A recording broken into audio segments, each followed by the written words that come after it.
Irfan Hussain Khan. First of all, I welcome to all of you in this webinar on recent monetary policy stance and its implication for Pakistan. Specifically, you people know that this is the webinar is organized by Pakistan Economic Forum. And Pakistan Economic Forum is one of the largest forum for young people in Pakistan, in which you people know that more than 120 institutions, like students, faculty members, like social and like different people, they are the part of this Pakistan Economic Forum.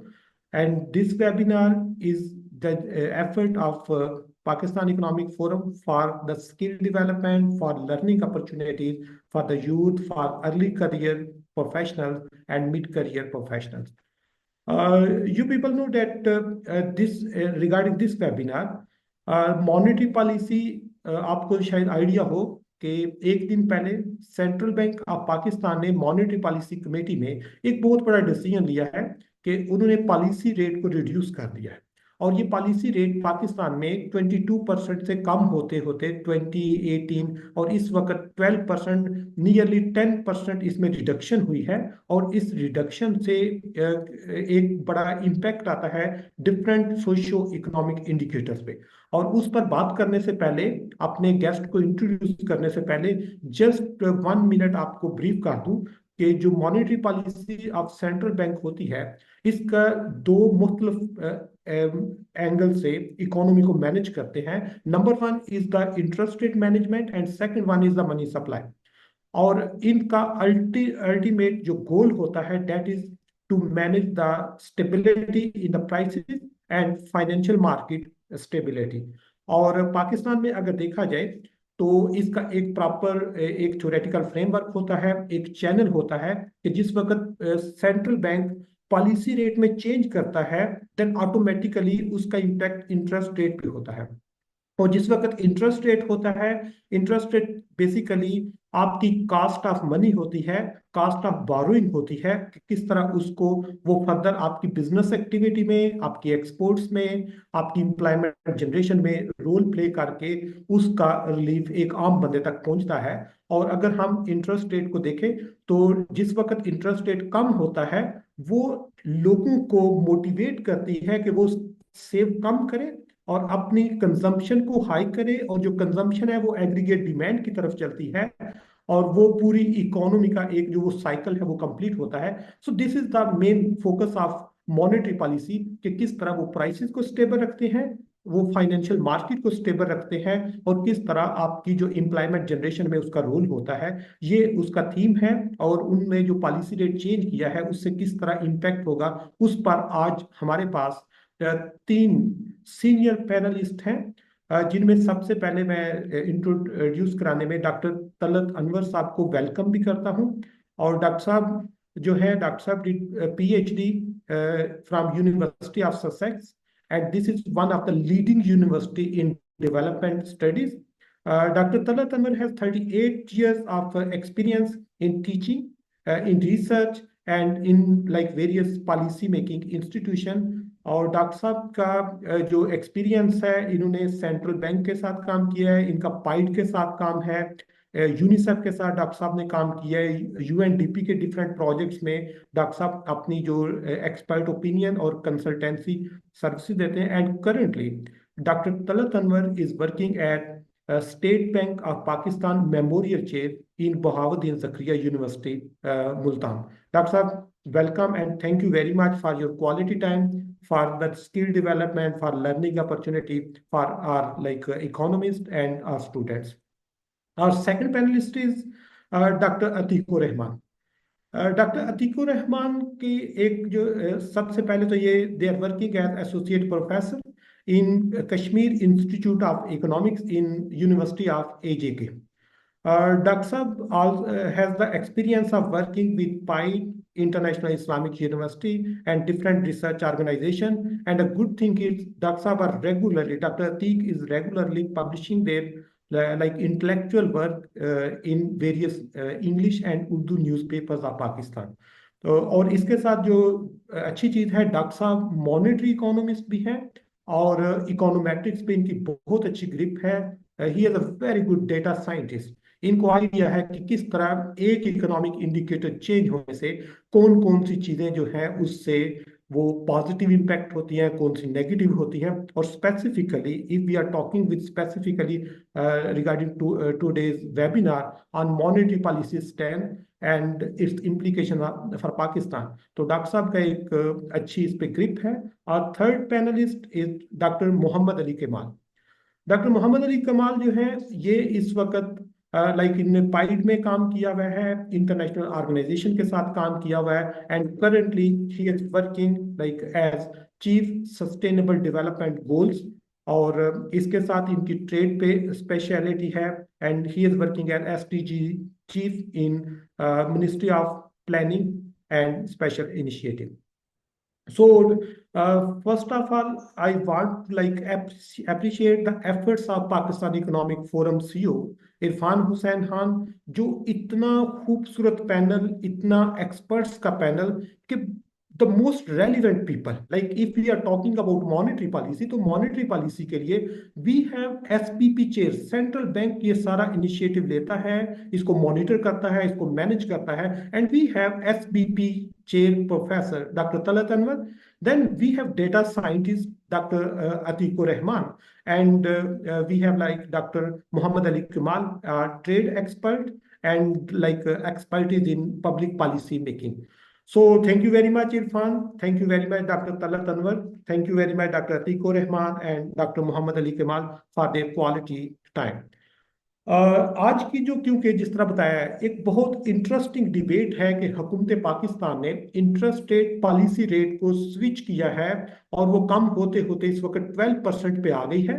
और इसके मुख्तलिफ perspective से हम बात करेंगे, और उससे पहले सबसे पहले मैं इनवाइट करूंगा डॉक्टर तलत अनवर साहब को कि किस तरह ये जो पॉलिसी रेट में स्विच हुई है, ये शिफ्ट हुआ है फ्रॉम 22% टू 12%, इससे ऑफ कोर्स एक अच्छा खासा इम्पैक्ट होगा पाकिस्तान के सोशो इकोनॉमिक इंडिकेटर्स पे।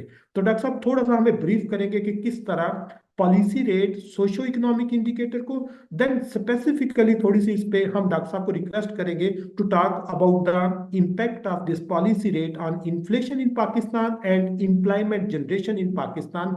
और उससे उसके बाद हमारे जो पार्टिसिपेंट्स हैं, इनके माइंड में जो क्वेश्चन हुए वो हमें यहाँ पे शेयर भी कर सकते हैं, और उनको यहाँ पे हम चांस भी देंगे वो खुद अपनी जो है वो बात करें।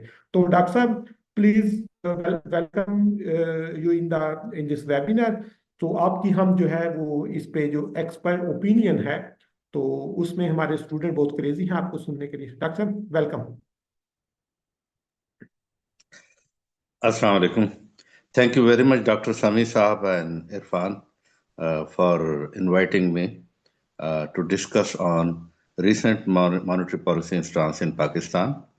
And all of you know that the State Bank day before yesterday, has announced 1 percentage point cut in the interest rate.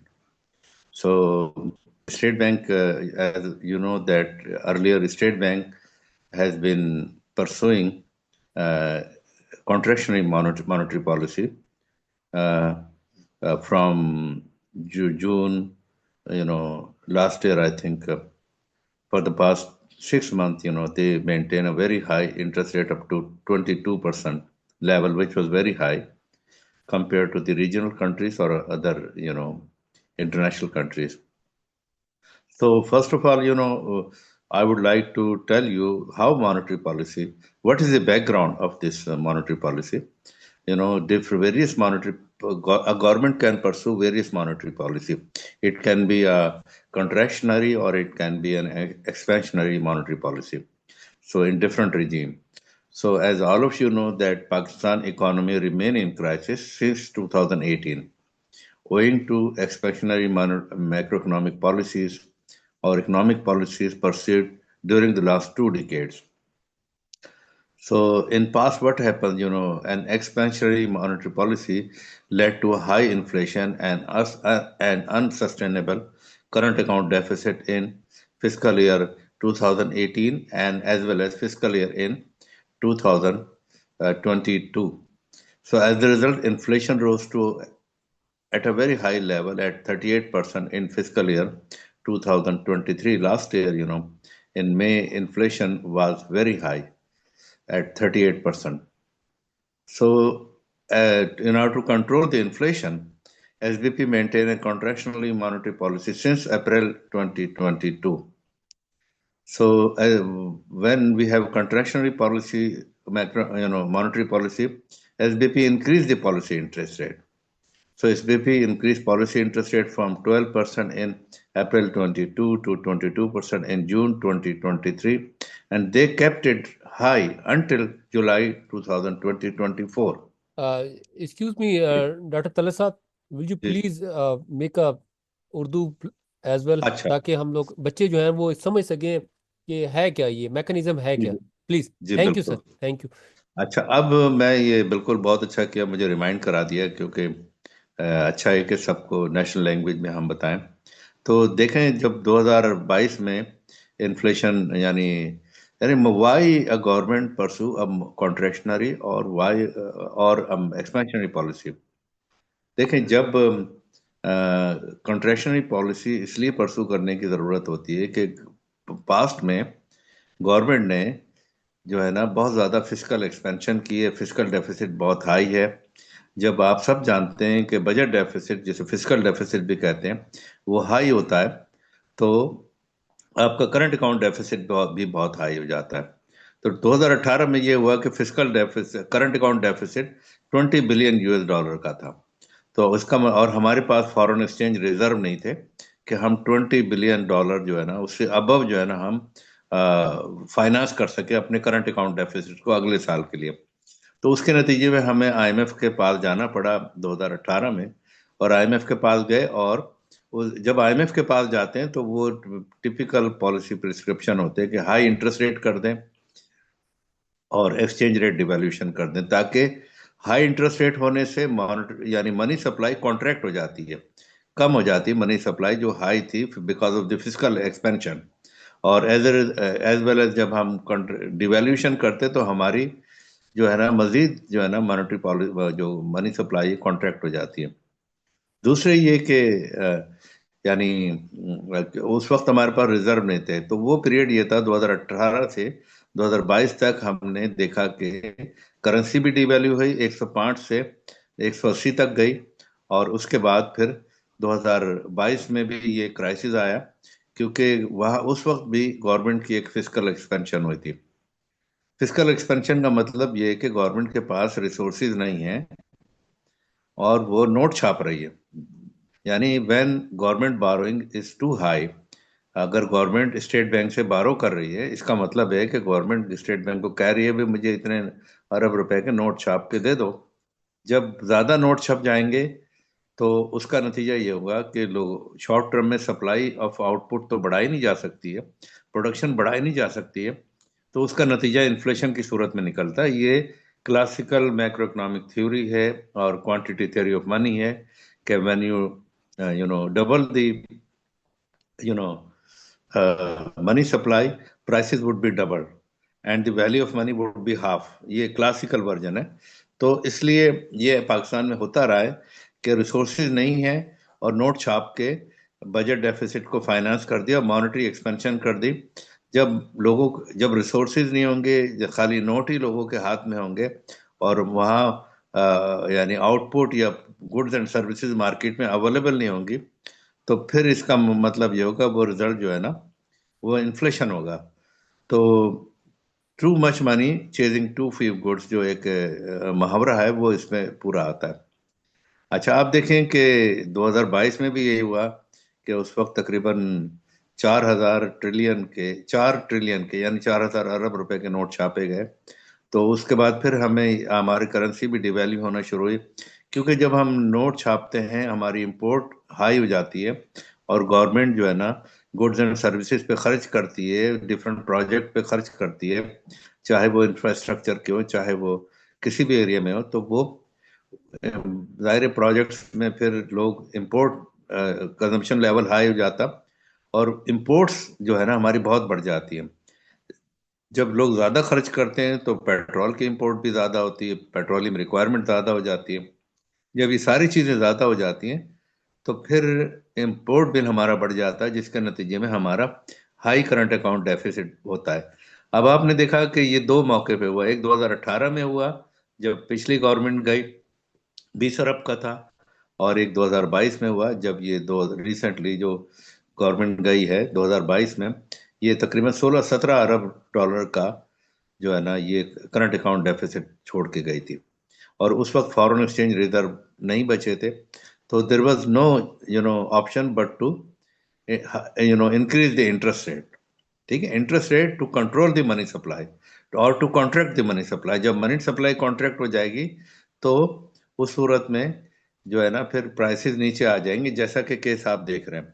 अच्छा, पहले मैं आपको एक और चीज थोड़ा सा बता दूं कि how monetary policy affects inflation, ये ताकि आप लोग को लर्निंग पॉइंट ऑफ व्यू से भी समझ जाए। तो money supply has direct effect on inflation when the money supply growth faster than the economy, यानी जीडीपी ग्रोथ रेट से ज्यादा अगर मनी सप्लाई बढ़ेगी तो रिजल्ट जो है ना इन्फ्लेशन होगा। फॉर एग्जांपल मैं आपको कहता हूँ कि जीडीपी ग्रोथ रेट जो है ना पाकिस्तान का गवर्नमेंट का पॉलिसी फ्रेमवर्क जो है उसमें जीडीपी ग्रोथ रेट फिक्स किया जाता है प्लानिंग कमीशन और 6%, for example planning commission 6% GDP growth rate fix करता है। अच्छा, इस जीडीपी को परसू करने के लिए जो मॉनेटरी एक्सपेंशन का टारगेट है वो स्टेट बैंक जो है ना वो इन्फ्लेशन का टारगेट स्टेट बैंक सेट करता है। अगर इन्फ्लेशन का टारगेट स्टेट बैंक ने मिसाल के तौर पे अगर 10% किया है, मैं आपको मिसाल 10% इन्फ्लेशन का टारगेट है और 6% जो है ना जीडीपी का टारगेट है, तो ये दोनों को जमा करें तो 10 और 6 16 हो जाते हैं, 16% होता है। तो यहां तक अगर मॉनेटरी एक्सपेंशन की जाए तो वो इन्फ्लेशन इन कंट्रोल होगा, 10% ही होगा। लेकिन 16% से ज्यादा मॉनेटरी एक्सपेंशन की जाए, 20%, 22%, 25%, तो इन्फ्लेशन जो है ना उसी लिहाज से बढ़ जाएगा। आपने देखा कि हमारा जीडीपी ग्रोथ रेट तो डिक्लाइन हुआ 2-3% हो गया, तो जितनी मनी सप्लाई बढ़ाई गई, यानी पैसे थे नहीं और नोट छाप के मार्केट में फेंक दिए गए, तो उसका नतीजा ये निकला कि इन्फ्लेशन की सूरत में हुआ। और इन्फ्लेशन जो है ना मई 2023 में highest in the history of Pakistan पहुंचा, जो कि 38% था। आपने देखा कि 38% इन्फ्लेशन ने किस तरह से डिफरेंट लोगों को अफेक्ट किया है, गरीबों को अफेक्ट किया है। इन्फ्लेशन जो है ना वो डिफरेंट लोगों को डिफरेंट तरीके से अफेक्ट करता है, और inflation affects the poor most. सबसे ज्यादा गरीब आदमी इन्फ्लेशन से अफेक्ट होता है, क्योंकि गरीब आदमी के पास कोई एसेट्स नहीं होता, और एसेट्स ना होने की सूरत, उसका एसेट्स जो है ना कैश होता है, तो कैश की वैल्यू डिक्लाइन हो जाती है। जब हाई इन्फ्लेशन होता है उसकी परचेजिंग पावर कम हो जाती है, तो उस सूरत में फिर वो उसके जो गुड्स एंड सर्विसेज एक साल पहले खरीद सकता था, उन पैसों से वो एक साल बाद इन्फ्लेशन के होने की सूरत में नहीं खरीद सकता है। तो डेवेस्टेटिंग इफेक्ट होता है इन्फ्लेशन का गरीबों पे, और जो कि हुआ है, और उसके नतीजे में गुर्बत पड़ती है, जैसा कि केस है। और आजकल ये कहा जा रहा है, डिफरेंट इकोनॉमिस्ट हैं जिन्होंने की हैं प्रोजेक्शन, और क्योंकि डाटा अवेलेबल नहीं है पॉवर्टी को मेजर करने के लिए। मैंने भी पहले कुछ काम किया पॉवर्टी पे और मैं करता था, लेकिन लेटेस्ट डाटा अवेलेबल नहीं है। तो पॉवर्टी की जो बारे में अभी वर्ल्ड बैंक की रिपोर्ट आई है कि उन्होंने प्रोजेक्ट किया है कि पॉवर्टी वुड बी अराउंड 40% और मोर, और जो कि हिस्टोरिकली पॉवर्टी 25%, 24% तक थी, इससे 20s में होती थी। अब poverty is almost doubled because of the high inflation rate. So the result is that कि जी अगर if you have to protect the poor you must control the inflation. अगर गरीबों का ख्याल रखना है तो उनको इन्फ्लेशन से बचाएं, क्योंकि उनके पास पैसे होते नहीं हैं, वो कर्जे लेके फिर गुजारा करते हैं, और उस इन्फ्लेशन का result higher indebtedness of the poor भी निकलता है। ये बहुत सारी स्टडीज में ये डॉक्यूमेंट हो चुका है पाकिस्तान में। अच्छा, ये तो हो गए सप्लाई, मनी सप्लाई इंक्रीज के इफेक्ट होते हैं कि जी, यानी डिमांड पुल इफेक्ट ये होता है when the money supply increases people have more money. लोगों के पास मोर मनी होगी, they spend more, which will increase the demand for goods and services, as I said. The demand supply gap जो है ना that lead to a higher inflation rate. और दूसरा होता है डिमांड शॉक, सच है, there are demand shocks demand pull effect में। such as when a central banks lower the interest rate or a government raises the spending. अगर central bank lower interest rate करता है तो वो डिमांड शॉक इस तरह के डाउनवर्ड शिफ्ट करता है, उसको कहते हैं डिमांड मैनेजमेंट पॉलिसीज, जो कि under the IMF programme follow की जाती है कि आपकी डिमांड बहुत ज़्यादा हो गई है और आप चीज़ों की, और आपके पास पैसा नहीं है और आपको ज़रूरत इस बात की कि आप इंटरेस्ट रेट लोअर करें। इंटरेस्ट रेट लोअर करेंगे तो फिर लोगों के पास पैसा कम जाएगा और जो है ना फिर लोग कम खर्च करेंगे। दूसरा इफेक्ट होता है कि सप्लाई शॉक इफेक्ट, जो कि नेचुरल डिजास्टर और हाई प्राइसेस की सूरत में होता है। जैसा कि हमारे मुल्क में होता है कि जी कीमतें हाई हो रही हैं, और जब कीमतें हाई हो रही हैं, बढ़ रही हैं, तो फिर जो है ना हमें जो है ना कीमतें बढ़ानी पड़ती है। 15 रोज के बाद होती है। अगर इंटरनेशनल ऑयल मार्केट में कीमतें बढ़ रही हैं तो वो हर 15 रोज के बाद ये बढ़ानी पड़ती है। जब बढ़ती है तो हर चीज़, जब ऑयल की प्राइस, ट्रांसपोर्टेशन कॉस्ट बढ़ जाती है तो हर चीज़ की प्राइस बढ़ जाती है। ये आप बहुत बेहतर समझते हैं। अब next question is that how interest rate affect money supply. ये भी सवाल है ना कि इंटरेस्ट रेट क्यों बढ़ाई थी स्टेट बैंक, कुछ और क्यों नहीं करती है। तो इसका ये एक सिंपल प्रोसेस ये होता है कि व्हेन अ सेंट्रल बैंक और state bank raises the interest rate, the cost of borrowing for businesses increases. That reduces the incentive to take loan for investment or consumption, leading to a reduction in the amount of money flowing into the economy. तो इस तरह से जो है ना reduction of money supply हो जाती है। Since a significant portion of money supply is created through bank lending, this leads to a contraction or slower growth of the economy, जो कि पिछले एक साल से हुकूमत कर रही थी in order to control the inflation through the interest rate. अच्छा, हायर इंटरेस्ट रेट की सूरत। अब लोअर इंटरेस्ट रेट का क्या इफेक्ट होता है? How lower interest rate affect the economy? When central bank lower the interest rate, it becomes more affordable for everybody और the businessman और the consumer to take loan. जब loan सस्ता हो जाएगा, हर आदमी लोन लेगा और लोन लेने के बाद खर्च करेगा। जब खर्च करेगा तो वो मनी सप्लाई जो है ना, सर्कुलेशन इंक्रीज हो जाएगी इकोनॉमी में। जब ज्यादा बोरोइंग होगी और लैंडिंग एक्टिविटी होगी तो बैंक जो है ना, they will create more money. तो क्रेडिट क्रिएशन का जो प्रोसेस होता है, जो आपने बैंकिंग एंड फाइनेंस में पढ़ा है, वो तेज हो जाता है थ्रू लोन, और लोगों के पास ज्यादा पैसा आ जाता है, लोगों के पास ज्यादा मनी सप्लाई आ जाती है, और फिर वो गुड्स एंड सर्विसेज पे खर्च करते हैं और इकोनॉमिक एक्टिविटी भी ज्यादा होती है और GDP ग्रोथ रेट भी इंक्रीज होता है। अब मैं ये बताना चाहता हूँ कि जो रिसेंटली स्टेट बैंक ने जो मॉनेटरी पॉलिसी परसू की थी पिछले साल, उसके नतीजे में इन्फ्लेशन रेट काफ़ी, इट हैज़ कम डाउन।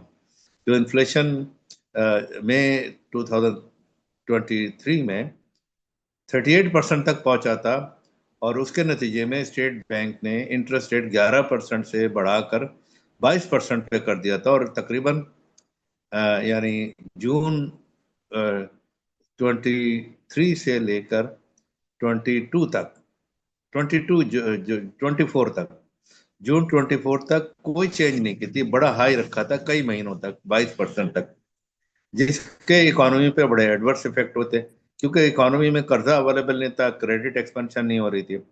आपको ये बात भी बता दूं कि क्रेडिट एक्सपेंशन होती है तो ग्रोथ होती है प्राइवेट सेक्टर की, और प्राइवेट सेक्टर क्रेडिट लेता है तो ग्रोथ होती है।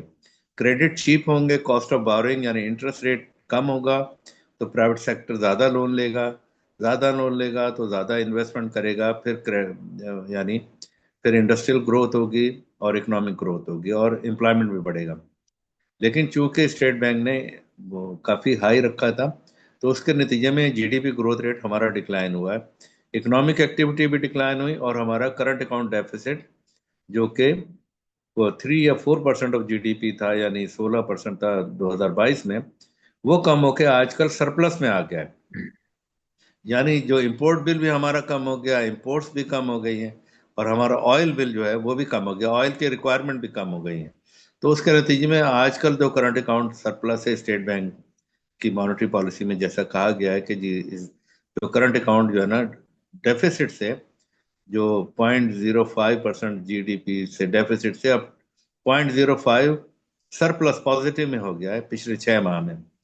जो कि अच्छी बात है, क्योंकि जब डेफिसिट का मतलब है आपको डॉलर लाने पड़ेंगे और आपको फाइनेंस करना पड़ेगा, जो कि डॉलर हमारे पास नहीं है। जैसा कि आपको पता है कि मैं कई बार वैसे भी और कम्युनिकेशन में बात कर चुका हूँ कि हमारा ये जो क्राइसिस है, इकोनॉमिक क्राइसिस, बेसिकली ये डेट क्राइसिस है। ये कोई करंट अकाउंट क्राइसिस नहीं रहा है, क्योंकि 2022 तक तो ठीक था कि करंट अकाउंट था, और current account high interest rate और करेंसी डिवैल्यूएशन के बाद कंट्रोल हो गया, डिमांड मैनेजमेंट पॉलिसीज के बाद, के को परसू करने के बाद। लेकिन तो अब ये करंट अकाउंट सरप्लस में आ गया है, तो ये डेट क्राइसिस हमारा है, क्योंकि हमें every year government has to pay 26 billion US dollar in debt servicing. ये अभी स्टेट बैंक गवर्नर ने भी फिगर दिए इसी मॉनेटरी पॉलिसी में कि हमें 26 बिलियन देना होते हैं। तो वो उसके लिए या तो कर्जे लिए जाएं बाहर से, जो कि लिए जा रहे हैं, यानी जिसे हम रोल ओवर डेट कहते हैं, कि हमारे, आपने आए दिन सुना होगा खबर में कि जी आज सऊदी अरेबिया ने 4 अरब डॉलर के रोल ओवर कर दिए, चाइना ने कर दिए 3 अरब के, ये 4 अरब के, और यूएई ने 2 अरब के। तो टोटल जो 26 बिलियन में से 14 टू 15 बिलियन जो है ना, वो रोल ओवर डेट है, रोल ओवर होना है डेट। रोल ओवर का मतलब है कि आपके पास पैसा नहीं है, आपने एक और कर्जा ले लिया है। यानी अगर 15 अरब डॉलर आपने, अगर आपके पास होते, आप अपने रिजर्व से निकाल के पेमेंट कर देते। लेकिन चूंकि आपके रिजर्व ने, रिजर्व ही 11 बिलियन के, कहाँ से आप कर्जा देंगे? आप कर्जा दे ही नहीं सकते। आप ये करेंगे कि जो कर्जा देने वाला मुल्क है उसके पास जाएंगे कि भाई हमें कर्जा दे दो, हम दे नहीं सकते, तो वो उस पर 6% लगाकर मजीद, अगर उनका 4 बिलियन डॉलर है उस पर 6% लगाएगा इंटरेस्ट रेट, और 1 साल के लिए मजीद रोल ओवर कर देगा। ये रोल ओवर है। तो इस तरह आप देखेंगे 15 अरब डॉलर के सालाना रोल ओवर होते हैं। आईएमएफ का प्रोग्राम इस तरह से डिजाइन किया गया है कि आप रोल ओवर यकीनी लेंगे, अगर नहीं लेंगे तो फिर आपको कोई पैसा नहीं मिलेगा। यानी चाइना जो बिग क्रेडिटर है पाकिस्तान का, कर्जा देने वाला, सऊदी अरब और यूएई, इन 3 ममालिक के डेट रोल ओवर होते हैं, हर साल होते हैं, हर क्वार्टर में भी होते हैं, वो डिपेंड करता है जब मेच्योरिटी की तरफ जा रहे होते हैं। लेकिन ये एनुअल मैं अमाउंट बता रहा हूँ, 12 बिलियन, 15 बिलियन की, और 10 बिलियन की दूसरी जो है ना, स्टेट बैंक ने फाइनेंसिंग करनी होती है। प्राइवेट सेक्टर के डेट हो गए और लाइबिलिटीज हो गई, तो वो तकरीबन मिला के 26 बिलियन की डॉलर की फॉरेन फाइनेंसिंग रिक्वायरमेंट है। जबकि आपके पास रिजर्व ही 11 बिलियन के। तो रिजर्व का जो क्राइटेरिया होता है कि आपका कम से कम कंफर्टेबल लेवल 3 माह से ऊपर हो, तो 3 माह के इंपोर्ट कवर के बराबर हो। तो हमारे पास अभी रिजर्व जो है ना, वो 3 माह के इंपोर्ट के कवर के बराबर ही नहीं है। और ये रिजर्व जो है ना, ये बड़ा मिथ है जो भी कहते हैं बड़े यानी कुछ अकाउंटेंट हजरात हैं, वो मार्केट में कह रहे हैं जी एक्सचेंज रेट 280 पे बहुत ज़्यादा है, इसको 235 पे होना चाहिए, क्योंकि स्टेट बैंक जो है ना डॉलर मार्केट से खरीद रहा है। अगर ये मार्केट से ना खरीदे तो डॉलर एक्सचेंज रेट जो है ना डिवैल्यू होके, डॉलर डिवैल्यू होके 235 पे आ जाएगा। वेरी तो गुड। जी डॉक्टर साहब, जी थैंक यू जी वेरी मच। मुझे स्टूडेंट्स के मैसेज भी आ रहे हैं कि डॉक्टर साहब को हम कहें कि ये चलते जाएं, हम सुनते जाएं। और आपने जितना कम्प्रीहेंसिव एक स्पेसिफिकली मॉनेटरी पॉलिसी और पाकिस्तान की इकोनॉमी का जो एनालिसिस किया है, यकीन करें मैं खुद जिस तरह वो बच्चे मेरे इंजॉय कर रहे हैं ना, कि इतना अच्छा कि आपने एक मॉनेटरी पॉलिसी को कंप्लीट ब्रीफ कर दिया, फिर आपने आईएमएफ के साथ लिंक कर दिया कि किस तरह वो हमें सप्लाई ऑफ मनी को कंट्रोल करने के लिए इंस्ट्रक्शन देता है कि इंटरेस्ट रेट को ज्यादा करो जिससे सप्लाई ऑफ मनी कम हो के। इसी तरह आपने एक मनी सप्लाई का कंप्लीट वो थ्योरेटिकल बैकग्राउंड दिया कि किस तरह supply of money, quantity theory of money से आपने शुरू किया कि सप्लाई ऑफ मनी आपकी सिर्फ प्राइसेस बढ़ाता है, और किस तरह हमारे हमें पिछले 3-4 साल से इस तरह फेस करना पड़ा। और जब भी इन्फ्लेशन होता है तो सबसे पहले वो आपकी जो पुअर सेगमेंट्स होते हैं उनको डिस्टर्ब करता है। और इस तरह आपने डिमांड फॉर मनी की तरफ उनको ले आए इकोनॉमिक इंडिकेटर। तो वेरी ब्यूटीफुली डॉक्टर साहब आपने पूरी इकोनॉमी का एक ओवरव्यू दे दिया। जो हमारे जो पार्टिसिपेंट्स हैं they are more than happy. हमारा वो टाइम इस तरह था, हम अदरवाइज इरफान साहब से जी जी। रिक्वेस्ट करेंगे किसी दिन स्पेसिफिकली डॉक्टर साहब के लिए प्रोग्राम रखें कि हम आपको लॉन्ग टर्म के लिए सुने। तो डॉक्टर साहब अभी एंड पे हम लोगों को फिर क्वेश्चन आंसर की तरफ ही लेके आते हैं। तो अभी हम मूव करते हैं हमारे सेकंड पैनलिस्ट। थ्योरेटिकली सारी चीजें क्लियर हो गई हैं, इकोनॉमी किस तरह मूव होती है, demand of money and supply of money किस तरह इम्पैक्ट करती है, और उसी पैटर्न पे उसी को हम आगे चलाते हुए हमारे पास सेकंड पैनलिस्ट हैं डॉक्टर अतीकुर रहमान। जिस तरह I have already introduce that doctor साहब आर इकोनोमेट्रिशियन, डेटा साइंटिस्ट, और सबसे इंटरेस्टिंग चीज है कि ये एक मॉनेटरी इकोनॉमिस्ट भी है। डॉक्टर अतीकुर रहमान की एक बहुत अच्छी ग्रिप है, ये न्यूज़पेपर में भी लिखते हैं, मुख्तलिफ फोरम्स पे इनके ब्लॉग्स भी आते हैं, और इनका बहुत अच्छा इस पे ग्रिप है कि किस तरह आपकी जो इंटरेस्ट रेट या पॉलिसी रेट होता है, ये किस तरह इकोनॉमिक इंडिकेटर को हिट करता है। तो हम डॉक्टर साहब से सबसे पहले तो ये रिक्वेस्ट करेंगे कि डॉक्टर साहब जो डिफरेंट स्कूल्स ऑफ थॉट हैं वो किस तरह इसको लेते हैं कि इन्फ्लेशन और पॉलिसी रेट किस तरह एसोसिएट होते हैं, कौन से स्कूल ऑफ थॉट कहते हैं ये पॉजिटिवली इंपैक्ट करते हैं, कौन से कहते हैं नेगेटिवली, और पाकिस्तान की जो सिचुएशन है इसमें आपको क्या नजर आ रहा है कि कौन स्कूल ऑफ थॉट डोमिनेट कर रहा है। सेकेंडली, ये जो पॉलिसी रेट है इम्पीरिकली किस तरह हमारे इकोनॉमिक इंडिकेटर को कितना चेंज कर सकती है, और किस तरह हम जो लास्ट थिंग डॉक्टर साहब तीसरे एस्पेक्ट पे आपसे हम रिक्वेस्ट करेंगे कि आप क्योंकि इकोनोमेट्रिशियन है आपने ऑफ कोर्स फोरकास्ट भी किया होगा कि कितने टाइम तक क्या हमारा पॉलिसी रेट सिंगल डिजिट में आने के कोई चांस है या नहीं है। इन तीन एस्पेक्ट से डॉक्टर साहब हम आपको रिक्वेस्ट करेंगे। तो डॉक्टर साहब, डॉक्टर अतीक साहब, वेलकम यू अगेन, और thank you very much for your quality time. Doctor साहब प्लीज। Thank you. बहुत शुक्रिया, thank you so much Irfan साहब आपका ऑर्गेनाइज करने के लिए, और डॉक्टर समीउल्लाह आपका जेनरस इंट्रोडक्शन के लिए, और टाइम मुझे देने के लिए। अच्छा, हमने डॉक्टर तलत अनवर साहब से जो स्टांस सुना ना, वो तकरीबन एसबीपी के ऑफिशियल स्टांस के करीब करीब है। तो जैसा कि डॉक्टर समीउल्लाह ने मुझे हुक्म दिया कि मैं आपके सामने ये एक्सप्लेन करूं कि what are the conflicting theories about this, तो मैं आपको ये बताऊं कि भाई दो किस्म की थ्योरीज हैं। ट्रांसमिशन चैनल जिनको कहते हैं, वैसे तो काफ़ी सारे ट्रांसमिशन चैनल्स हैं, लेकिन उनको आप अगर ब्रॉड कैटेगरीज में डिवाइड करें तो दो बनते हैं। डॉक्टर एक को साहब कहते हम हैं आपकी डिमांड। वीडियो को देख सकते हैं अगर पॉसिबल है तो। अच्छा, मेरे ख्याल में मेरे इंटरनेट की क्वालिटी कोई बहुत अच्छी नहीं है, ये खुद से ही उसको ऑफ कर देता है। मैं कोशिश करता हूँ कि अगर ये वीडियो भी डिस्प्ले हो जाए। इट्स ओके डॉक्टर साहब, इट्स ओके। सर ओके है, ओके, ठीक है। Okay sir, thank you. अच्छा, ओके। तो मैं ये बता रहा हूँ कि दो किस्म के आपके पास ब्रॉड ट्रांसमिशन चैनल्स हैं। एक को कहते हैं डिमांड चैनल, और एक है को कहते हैं कॉस्ट चैनल। तो जो डिमांड चैनल है वो है जो डॉक्टर तलत अनवर अभी एक्सप्लेन करके कि जब आप लोग इंटरेस्ट जब हाई होगा तो फिर आप लोग बारो कम करेंगे, और उससे कंजम्पशन कम हो जाएगी, that will lead to reduction in inflation. Cost channel जो है उसकी प्रिडिक्शन इसके बिल्कुल उल्ट है। कास्ट चैनल ये कहता है कि जब आपके पास इंटरेस्ट रेट ज्यादा हो जाएगा तो फर्म्स जिन्होंने लोन लेना है बैंक से और प्रोड्यूस करना है, उनके लिए कास्ट ऑफ बारविंग बढ़ जाएगी, और वो उस कास्ट ऑफ बारविंग को आगे पास ऑन करेंगे कस्टमर तक। तो इसके नतीजे में जो आपके पास अल्टीमेट होगा इंड इफेक्ट इस पे इन्फ्लेशन पे, वो पॉजिटिव होगा। यानी जितना आपका इंटरेस्ट रेट बढ़ेगा इतना ही इन्फ्लेशन भी साथ बढ़ेगा। तो अब ये दो कन्फ्लिक्टिंग चैनल्स हैं।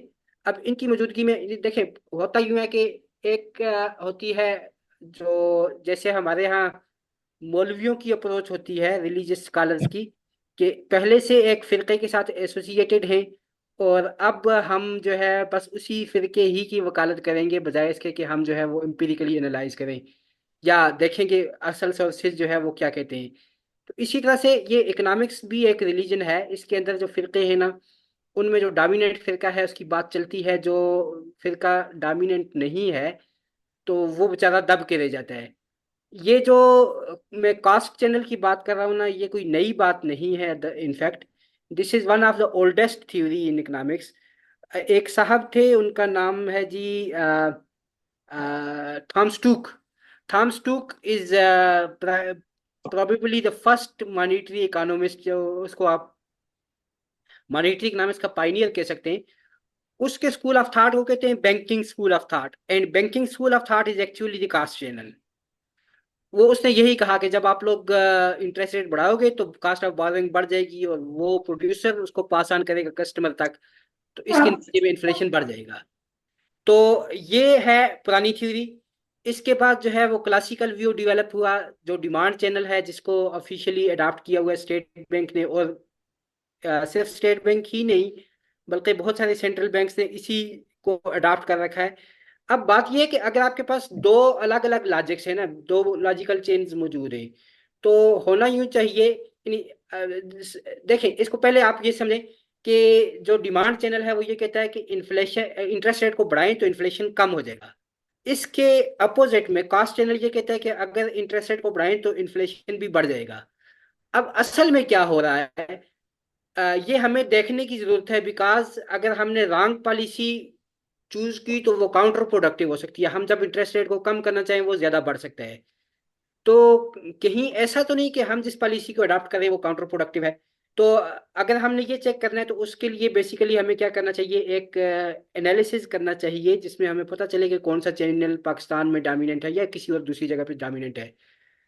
अब अनफॉर्चुनेटली मसला ये है, स्टेट बैंक जो कि कॉन्स्टिट्यूशनली बाउंड है कि वो स्टेट ऑफ इकानमी पे रिपोर्ट पेश करे, स्टेट ऑफ इकानमी पे रिसर्च करे,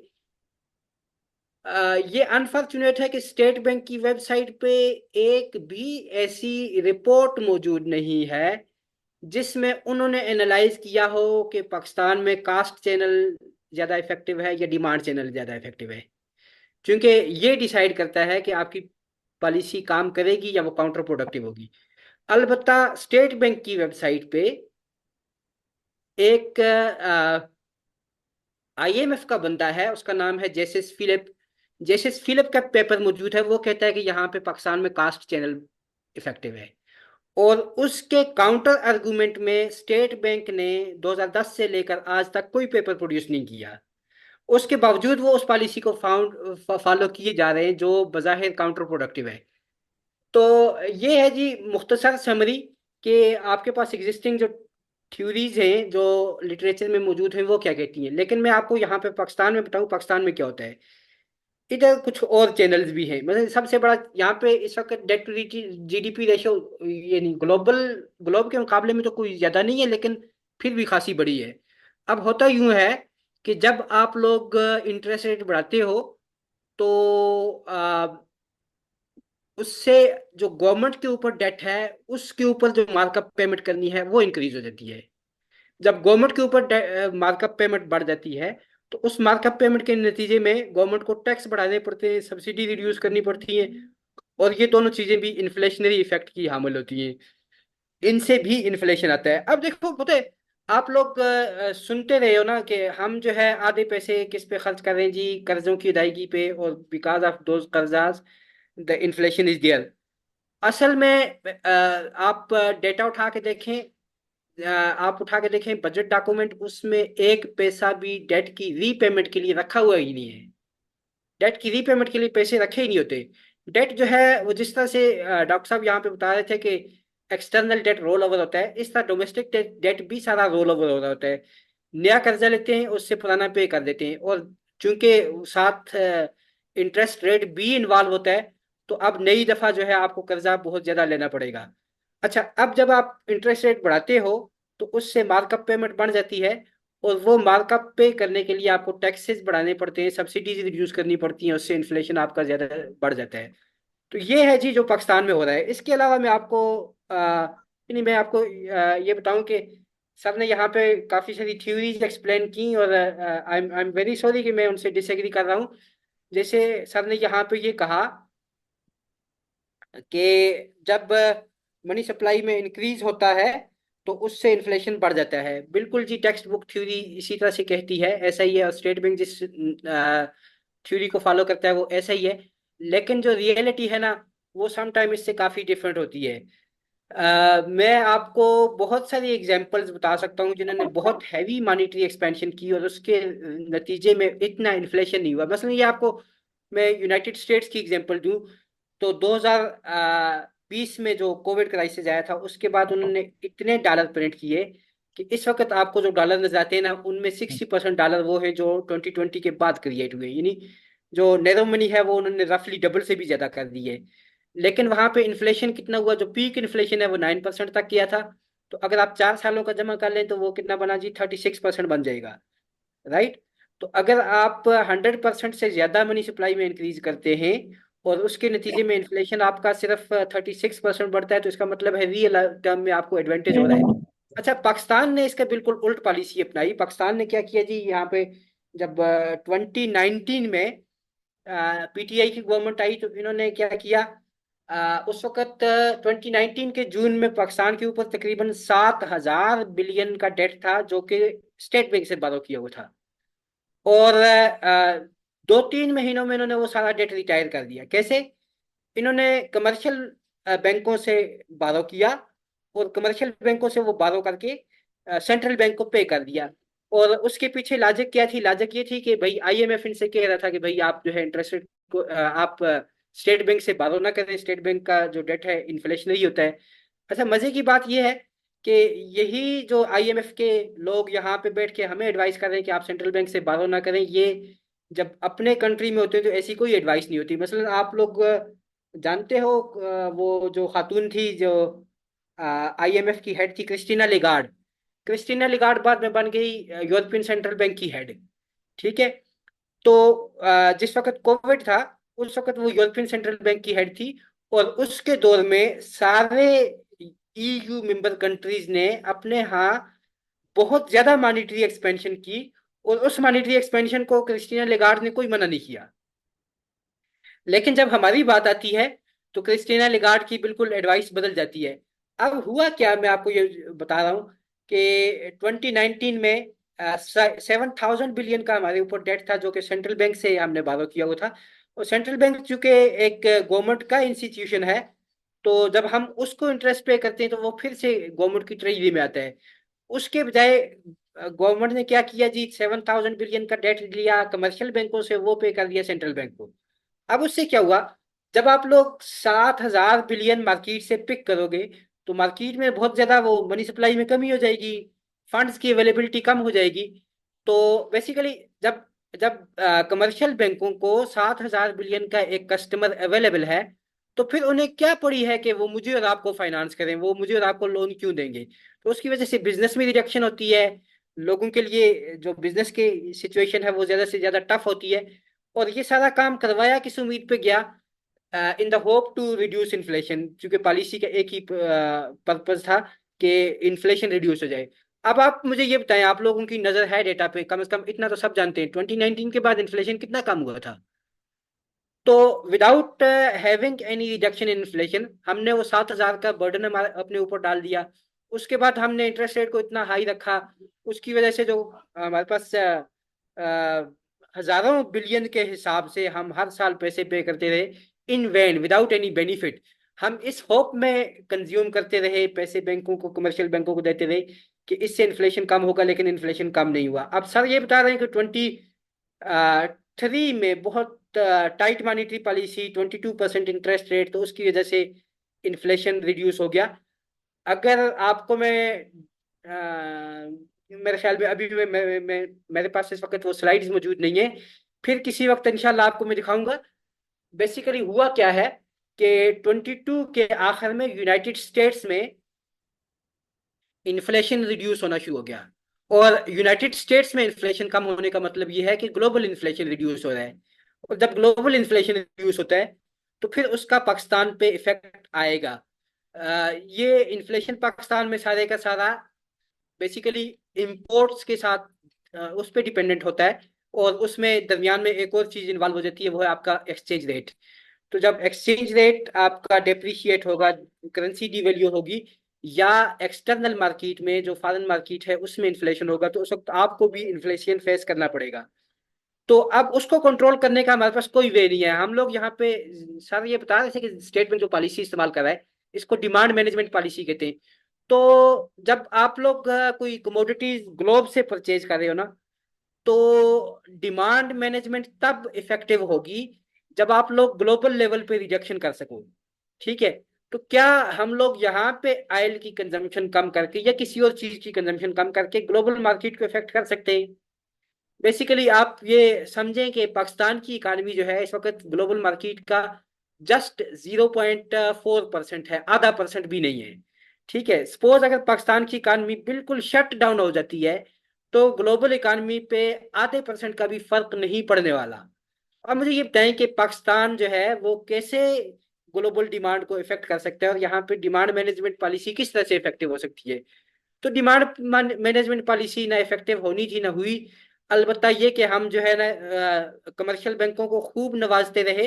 लास्ट ईयर हमने 9,000 बिलियन के करीब करीब कमर्शियल बैंकों को उठा के पे कर दिया, जबकि जितना डेट हमारे ऊपर है इतना ही डेट अगर थाईलैंड में हो तो उसके ऊपर हम 1,000 बिलियन से ज्यादा पे ना करें, और किसी दूसरे कंट्री में भी हो तो भी इसकी निस्बत बहुत कम हमें कंज्यूम करना पड़े। तो एनीवे, देर आए दुरुस्त आए, अब स्टेट बैंक ने अपनी पॉलिसी में करेक्शन कर ली, 22% से 12% पे आ चुके। ये कुछ अरसा पहले की बात है, जब 13% पे आए थे उस वक्त सेंट्रल बैंक ने ये कहा था कि हमें 1300 बिलियन का फायदा हो चुका है। 1300 बिलियन को आप समझने की कोशिश करें कि जो गवर्नमेंट ऑफ पाकिस्तान है, सिविल गवर्नमेंट है, उसका बजट 700 बिलियन के लगभग है, तो उसके दुगना के बराबर फायदा इनको हो चुका ऑलरेडी, जो पॉलिसी रेट कम किया। अब इन्होंने पॉलिसी रेट मजीद कम किया है, 12% पे ले आए तो 100-200 बिलियन का और फायदा हो जाएगा, और जितना ये रिड्यूस करते जाएंगे तो इंशाल्लाह इनको फायदा होता जाएगा। तो this is the way, correction कर ली इन्होंने, तो अल्लाह करे कि ये करेक्शन का जो सिलसिला है वो आगे कंटिन्यू रहे। लेकिन मैं आपको थैंक ये यू। बताऊं कि इसका फर्दर बेनिफिट क्या होता है। जब आपका इंटरेस्ट रेट कम होता है तो बिजनेस क्रिएट होंगे, और बिजनेस क्रिएट होंगे तो उसमें हमारे लोग जो है वो एम्प्लॉय होंगे। जब एक आदमी कारोबार करेगा तो अपने साथ कई लोगों को कारोबार करेगा, और फिर ये जो लाइनें लगी हुई हैं पासपोर्ट ऑफिस के बाहर और एम्बेसीज के बाहर कि हम भाग के बाहर जाएं, तो उसको कंट्रोल करने का एक ही तरीका है कि यहाँ पे लोगों को आप जेनरसली फंड करें, और उनको जो है जिसके जहन में कोई ड्रीम है, जिसके जहन में कोई ड्रीम प्रोजेक्ट है, उसको उस ड्रीम प्रोजेक्ट को पूरा करने के लिए फंडिंग गवर्नमेंट प्रोवाइड करे, तो तब जाके यहाँ पे ये सिलसिला रुकेगा। तब जाके हमारे बच्चे जो है बाहर भागने बंद होंगे और यहाँ पे लोगों के लिए जॉब्स क्रिएट होंगी।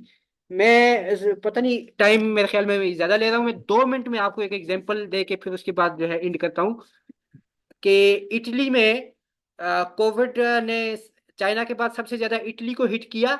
इटली में ये हुआ कि उनका जीडीपी तकरीबन 20% के करीब फॉल कर गया सेकंड क्वार्टर ऑफ 2020 में। अब उन्होंने इस क्राइसिस से निपटने के लिए क्या किया, उन्होंने 400 बिलियन यूरो की लोन गारंटी दे दी। 400 बिलियन यूरो कितना है जी, ये उनके जीडीपी के भी 8-10% से ज्यादा था। और लोन गारंटी का क्या मतलब है, उन्होंने ये कहा कि फॉर एग्जांपल मैं जाता हूं वहां पे प्रपोजल लेके कि मेरे पास ये बिजनेस प्रपोजल है, इसके लिए मुझे डेट चाहिए, तो वो मुझसे ये नहीं पूछेंगे कि भाई तुम्हारे पास प्लेज करने के लिए क्या है, इसलिए कि गवर्नमेंट ने ऑलरेडी प्लेज कर दिया हुआ है, उन्होंने पैसे प्लेज कर दिए कि भाई अगर मैं रीपे नहीं करूंगा तो गवर्नमेंट कर देगी। तो फिर मैं वहां से लोन लूंगा, मैं बिजनेस शुरू करूंगा, साथ में 10 लोगों को एम्प्लॉय करूंगा, उससे आपकी इकानमी भी मेंटेन होगी और उसके आपकी जॉब भी क्रिएट होंगी। और फिर ये ऐसा ही हुआ कि इटली की economy with in 1 quarter recover कर गई। और उसी वक्त में हम लोग जो है वो टाइट मॉनेटरी पॉलिसी स्टांस को लेके बैठे थे, यहाँ पे इंटरेस्ट रेट जो है वो 7 से 13 तक घूमता रहा। फिर दूसरे आए, उन्होंने जनाब 13 से बढ़ा के 22 कर दिया। उसके नतीजे में हमारे ऊपर जो क्यामत गुजरी वो आप लोगों ने देख ली। लेकिन अब अगर इसकी करेक्शन शुरू होगी है तो उम्मीद है कि इसके पॉजिटिव इफेक्ट्स होंगे। बाकी आखिर जी। में डॉक्टर साहब का एक क्वेश्चन था कि कब तक ये पॉलिसी रेट सिंगल डिजिट में आने की तवक्को है। तो देखें, अभी भी इन्होंने जो पॉलिसी रेट में रिडक्शन की ना वो मार्केट सिचुएशन से कम की है। इस वक्त जो मार्केट में ट्रेडिंग हो रही है ना, जो लास्ट ऑक्शन हुआ है ट्रेजरी बिल का, उसमें 11.5 से लेस पे हुई है। तो यानी इन्हें 11.5 से तक आने की गुंजाइश इनके पास मौजूद थी। तो ये बड़ी केयरफुल किस्म के स्टेप उठा रहे हैं, बड़े आस्ता आस्ता। तो इसलिए कुछ कहा नहीं जा सकता, लेकिन मार्केट इस वक्त विलिंग है कि अगर आप सिंगल डिजिट में इंटरेस्ट रेट रखें तो वो उसे एक्सेप्ट करने के लिए बिल्कुल तैयार है। Thank you thank very you much. Doctor साहब। डॉक्टर साहब थैंक यू वेरी मच। और आपके जो सेशन में जो आपने कहा ना कि मैं डिसएग्री करता हूँ, this is the beauty of this debate कि हमने आपको लिए इसलिए कि आपके पास एक अपना डिफरेंट ओपिनियन होता है, और जिस तरह आपने कम्प्रिहेंसिवली एक ट्रांसमिशन मैकेनिज्म पे एक डिमांड चैनल बताया, एक कॉस्ट चैनल, और आपने कहा कि जो कास्ट है, ऑफ कोर्स डॉक्टर तलत साहब ने एक नया उसका वो थ्योरेटिकल पर्सपेक्टिव दिया। और हमारे जो पार्टिसिपेंट्स हैं उनके लिए बड़ी इंटरेस्टिंग चीज है कि यस, जब रेट ऑफ इंटरेस्ट ज्यादा होता है, मार्कअप के लिए आपको ज्यादा पे करना पड़ता है, और उसको मैनेज करने के लिए टैक्स ज्यादा होता है, जो इन्फ्लेशन को इंक्रीज करता है ना कि डिक्रीज करता है।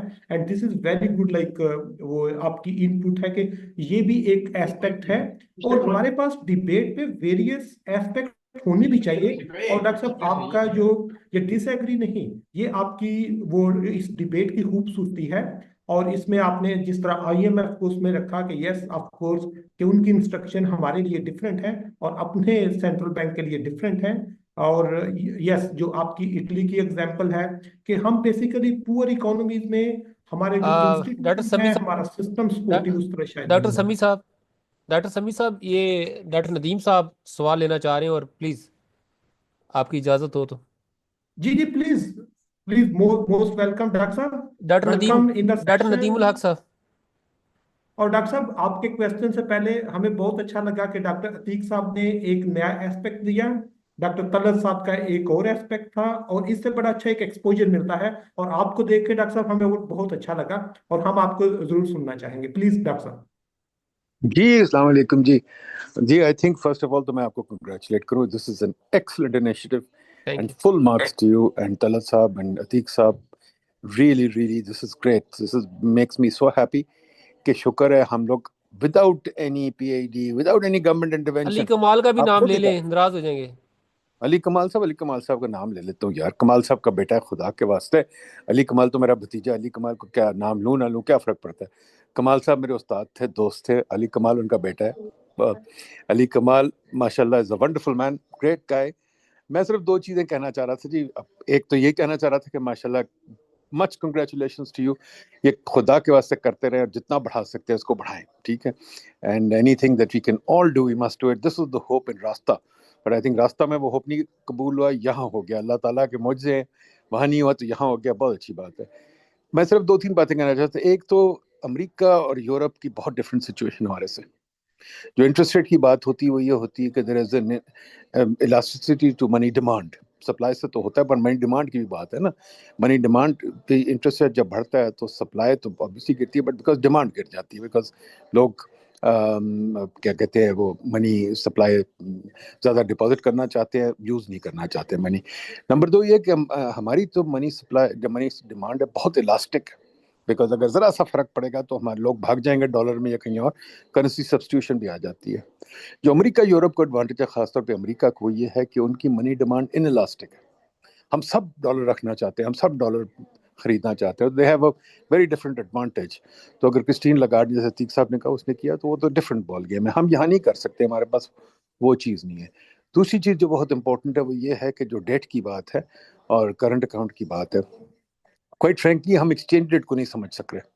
तलत साहब ने अगले दिन बड़ी अच्छी डिस्क्रिप्शन दी थी पीटीवी पे, but I think exchange rate policy पे जरूर है। एक्सचेंज रेट पॉलिसी पे हम बहुत कंफ्यूज्ड है, खासतौर पे हमारा सेंट्रल बैंक, बिकॉज वो एक्सचेंज रेट पॉलिसी को फिक्स करते हैं। और जो मॉनेटरी पॉलिसी में सबसे बड़ा प्रॉब्लम है जो पाकिस्तान में आई थिंक है कॉनंड्रम, जो I would like to hear Atiq साहब एंड अपना तलत साहब टॉक अबाउट इट, हमारा नॉमिनल एंकर क्या है, what holds our inflation together. हमारे यहाँ फॉर एग्जांपल क्या कहते हैं एक्सचेंज रेट थोड़ा बहुत चलती है, इंटरेस्ट रेट नॉमिनल एंकर नहीं बनता, और मनी सप्लाई अगर नॉमिनल एंकर बने तो we have to hold it very tight. तो is one question that I think you should debate is nominal anchor. दूसरा क्वेश्चन जो मेरा है वो ये है कि इंटरेस्ट रेट जो हम बात करते हैं गिराने की, quite frankly I think interest rate हमें अब तो 12% बहुत है, इससे आगे जाने की जरूरत नहीं है, बिकॉज इन्फ्लेशन अनसर्टिनीज है। बट मोर इम्पोर्टेंटली ये जो एक मिथ बन गई है कि हम इंटरेस्ट रेट लोअर करेंगे और इन्वेस्टमेंट बढ़ जाएगी। इन्वेस्टमेंट तुम्हारी इंटरेस्ट रेट इनसेंसिटिव है, वो तो बढ़ती नहीं है। ठीक साहब, यूर एन इकोनॉमेट्रिशियन, मैंने बड़ी कोशिश की पाइड में ये करवाने की कि हम इन्वेस्टमेंट डिमांड इक्वेशन तो एस्टिमेट करें। देखिए इंटरेस्ट इलास्टिसिटी क्या है, मेरा तो ख्याल है इंटरेस्ट इलास्टिसिटी 0 है, तो जो इंटरेस्ट रेट गिराने से तो नहीं बढ़ेगी। And the reason it 0 is because हमारे यहाँ तो रेगुलेटरी निज़ाम इतना है, जो हमने स्लज में बताया था, बिकॉज ऑफ स्लज वो इन्वेस्टमेंट तो होती कोई नहीं, political uncertainty and interest rate uncertainty and most important tax uncertainty, there is absolutely no investment demand in this country. तो उसकी वजह से इंटरेस्ट रेट गिराने से कोई फर्क नहीं पड़ेगा, कोई इतनी। हाँ, यूएस की इकोनॉमी और है, यूरोप की इकोनॉमी और है, because they fine tuned economy जहाँ ये हो सकता है। हमारे यहाँ तो ही, अच्छा हमारे यहाँ स्टॉक मार्केट भी नहीं है। तो these are issues that you have to think about. इन पे जरा I like to hear your views. Thank you. Doctor साहब, थैंक यू वेरी मच कि आपने बड़ा अच्छा पाकिस्तान की इकोनॉमी का और डिमांड इलास्टिसिटी से लेकर पूरे का पूरा इंस्टीट्यूशनल स्ट्रक्चर पे एक वो हमें सेशन कर दिया। और मैं बल्कि इरफान साहब से रिक्वेस्ट भी करूंगा कि डॉक्टर साहब के साथ एक फुल फ्लेज के माशाल्लाह जितना आपके पास एक्सपोजर है, एक्सपीरियंस है, हमारी जो यूथ है इनको जब इस तरह की डिबेट में ये अपॉर्चुनिटी मिलेगी तो ऑफ कोर्स इससे उनकी एक जो है वो स्किल इनहेंस होगी, एक एक्सपोजर मिलेगा और एक लर्निंग मिलेगी। Doctor, thank you very much for your time, for your interest and for your feedback. हम अभी दोबारा इस पे क्वेश्चन आंसर पे आते हैं। इससे पहले आई हमारे really pass appreciate doctor, thank you doctor Nadeem साहब ने जो कहा है बड़ा अच्छा कहा है, आई एग्री विद हिम। और मैं डॉक्टर अतीक साहब के भी सवालों का जवाब दूंगा जो उन्होंने क्वेश्चन रेज किए। तो वो यानी हमारी इकोनॉमी, या आप शुरू करें फिर बाद में एंड पे Q&A में बात कर लेंगे। लेकिन जी ऑफ कोर्स इंटरव्यू किया कि मैं डॉक्टर नदीम को थैंक यू कहना चाहता हूँ कि उन्होंने जो है ना एक्सप्लेनेशन को मेरी एक्सप्लेनेशन से एग्री किया है। Thank you. बहुत शुक्रिया डॉक्टर साहब। और हम इंशाल्लाह इस पे डिबेट भी करते हैं एंड पे क्वेश्चन आंसर और अपना फीडबैक जो है ज़ाहिर ऑफ कोर्स आपकी एक्सपर्ट ओपिनियन होगी। तो हमारे पास इस वक्त थर्ड पैनलिस्ट हैं डॉक्टर मोहम्मद अली कमाल। और डॉक्टर साहब पाकिस्तान की बहुत सारी यूनिवर्सिटीज में हमारे यूथ के साथ इंटरैक्ट रेगुलर करते रहते हैं। और डॉक्टर साहब, we are very much thankful for your time, for your quality time, कि इस वक्त डॉक्टर साहब की जो है सस्टेनेबल डेवलपमेंट गोल्स पे, ट्रेड पे एक अच्छी ग्रिप है। और क्योंकि हमने थ्योरेटिकल एस्पेक्ट भी देख लिया, डॉक्टर अतीक साहब ने बड़ा अच्छा स्टेटिस्टिकली डेटे के पॉइंट ऑफ व्यू से, डिफरेंट स्कूल ऑफ थॉट के पॉइंट ऑफ व्यू से उस पर बात कर दी। नदीम साहब ने बड़ा अच्छा एक ओवरऑल के पाकिस्तान का जो स्ट्रक्चर है उस पर बात की। और अभी हम डॉक्टर मोहम्मद अली कमाल साहब को हम उनसे रिक्वेस्ट करेंगे कि जो ये पॉलिसी रेट में स्विच हुई है, इससे पाकिस्तान के जो इस वक्त रनिंग प्रोजेक्ट्स हैं जिसमें एक उड़ान पाकिस्तान है, उसका मेन फोकस है कि हमने ट्रेड को एक्सपेंड करना है। तो क्या उड़ान पाकिस्तान के जो टारगेट्स हैं, जो गवर्नमेंट के इनिशिएटिव्स हैं, उनमें सपोर्ट करेगी ये हमें पॉलिसी रेट? और दूसरे नंबर पर, क्या पाकिस्तान में इस वक्त जो सस्टेनेबल डेवलपमेंट गोल्स हैं, क्या उनमें हमें, क्योंकि जिस इसको हम थोड़ा सा लिंक करेंगे जिस तरह डॉक्टर तलत अनवर साहब ने कहा कि जब इन्फ्लेशन होता है तो वो कभी भी प्रो पुअर नहीं होता, पुअर सबसे ज्यादा हिट होता है। पॉवर्टी का उन्होंने एक है जो सबसे ज्यादा हमारे एसडीजीज को डिस्टर्ब करता है। तो डॉक्टर साहब, हम आपसे रिक्वेस्ट करेंगे हमें थोड़ा सा उड़ान के हवाले से बताएं कि उड़ान में जो ये पॉलिसी रेट स्विच हुआ है, क्या हम वाकई ट्रेड एक्सपेंशन में और एक्सचेंज रेट स्टेबिलिटी की तरफ लेके चलेंगे? एंड लास्ट थिंग, क्या हमारे कौन कौन से सस्टेनेबल डेवलपमेंट गोल्स हैं उनमें हमें ये सपोर्ट मिलेगी? तो डॉक्टर साहब, welcome again and thank you very much for your time, please. बहुत बहुत शुक्रिया, बहुत बहुत शुक्रिया आपका समी, बहुत बहुत शुक्रिया इरफान कहने का कि जी मैं भी यहाँ पे मौजूद हूँ नदीम साहब को। यार बहुत सिंपल कैंडिड एक लाइन की स्टेटमेंट मेरे मेंटोर, मैं चाचू भी कहता हूँ, डॉक्टर नदीम ने दे दिया है। इंटरेस्ट रेट से कुछ नहीं होता। बड़ी सिंपल बिहेवियरल एस्पेक्ट्स किसी जमाने में माइक्रो इकोनॉमिक्स में पढ़ाता होता था, जहाँ पे कोई इन्वेस्टमेंट वगैरह आ जाती थी। 100% इंटरेस्ट रेट हो गया, क्या लोग सेव करना शुरू कर देंगे? या 0% इंटरेस्ट रेट हो गया, क्या लोग इन्वेस्ट करना शुरू कर देंगे? पाकिस्तान में बिहेवियर क्या है लोगों का?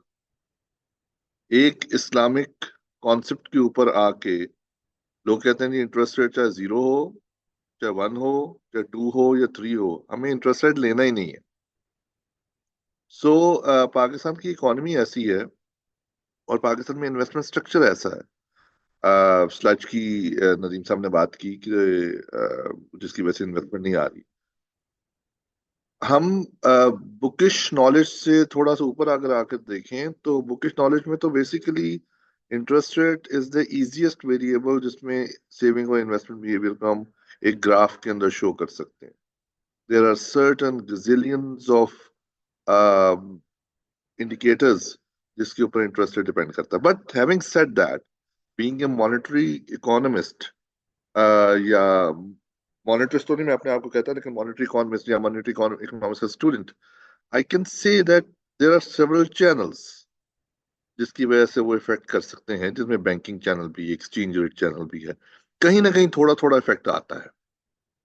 अतीक साहब ने बड़ी मजे की बात की, कॉस्ट चैनल.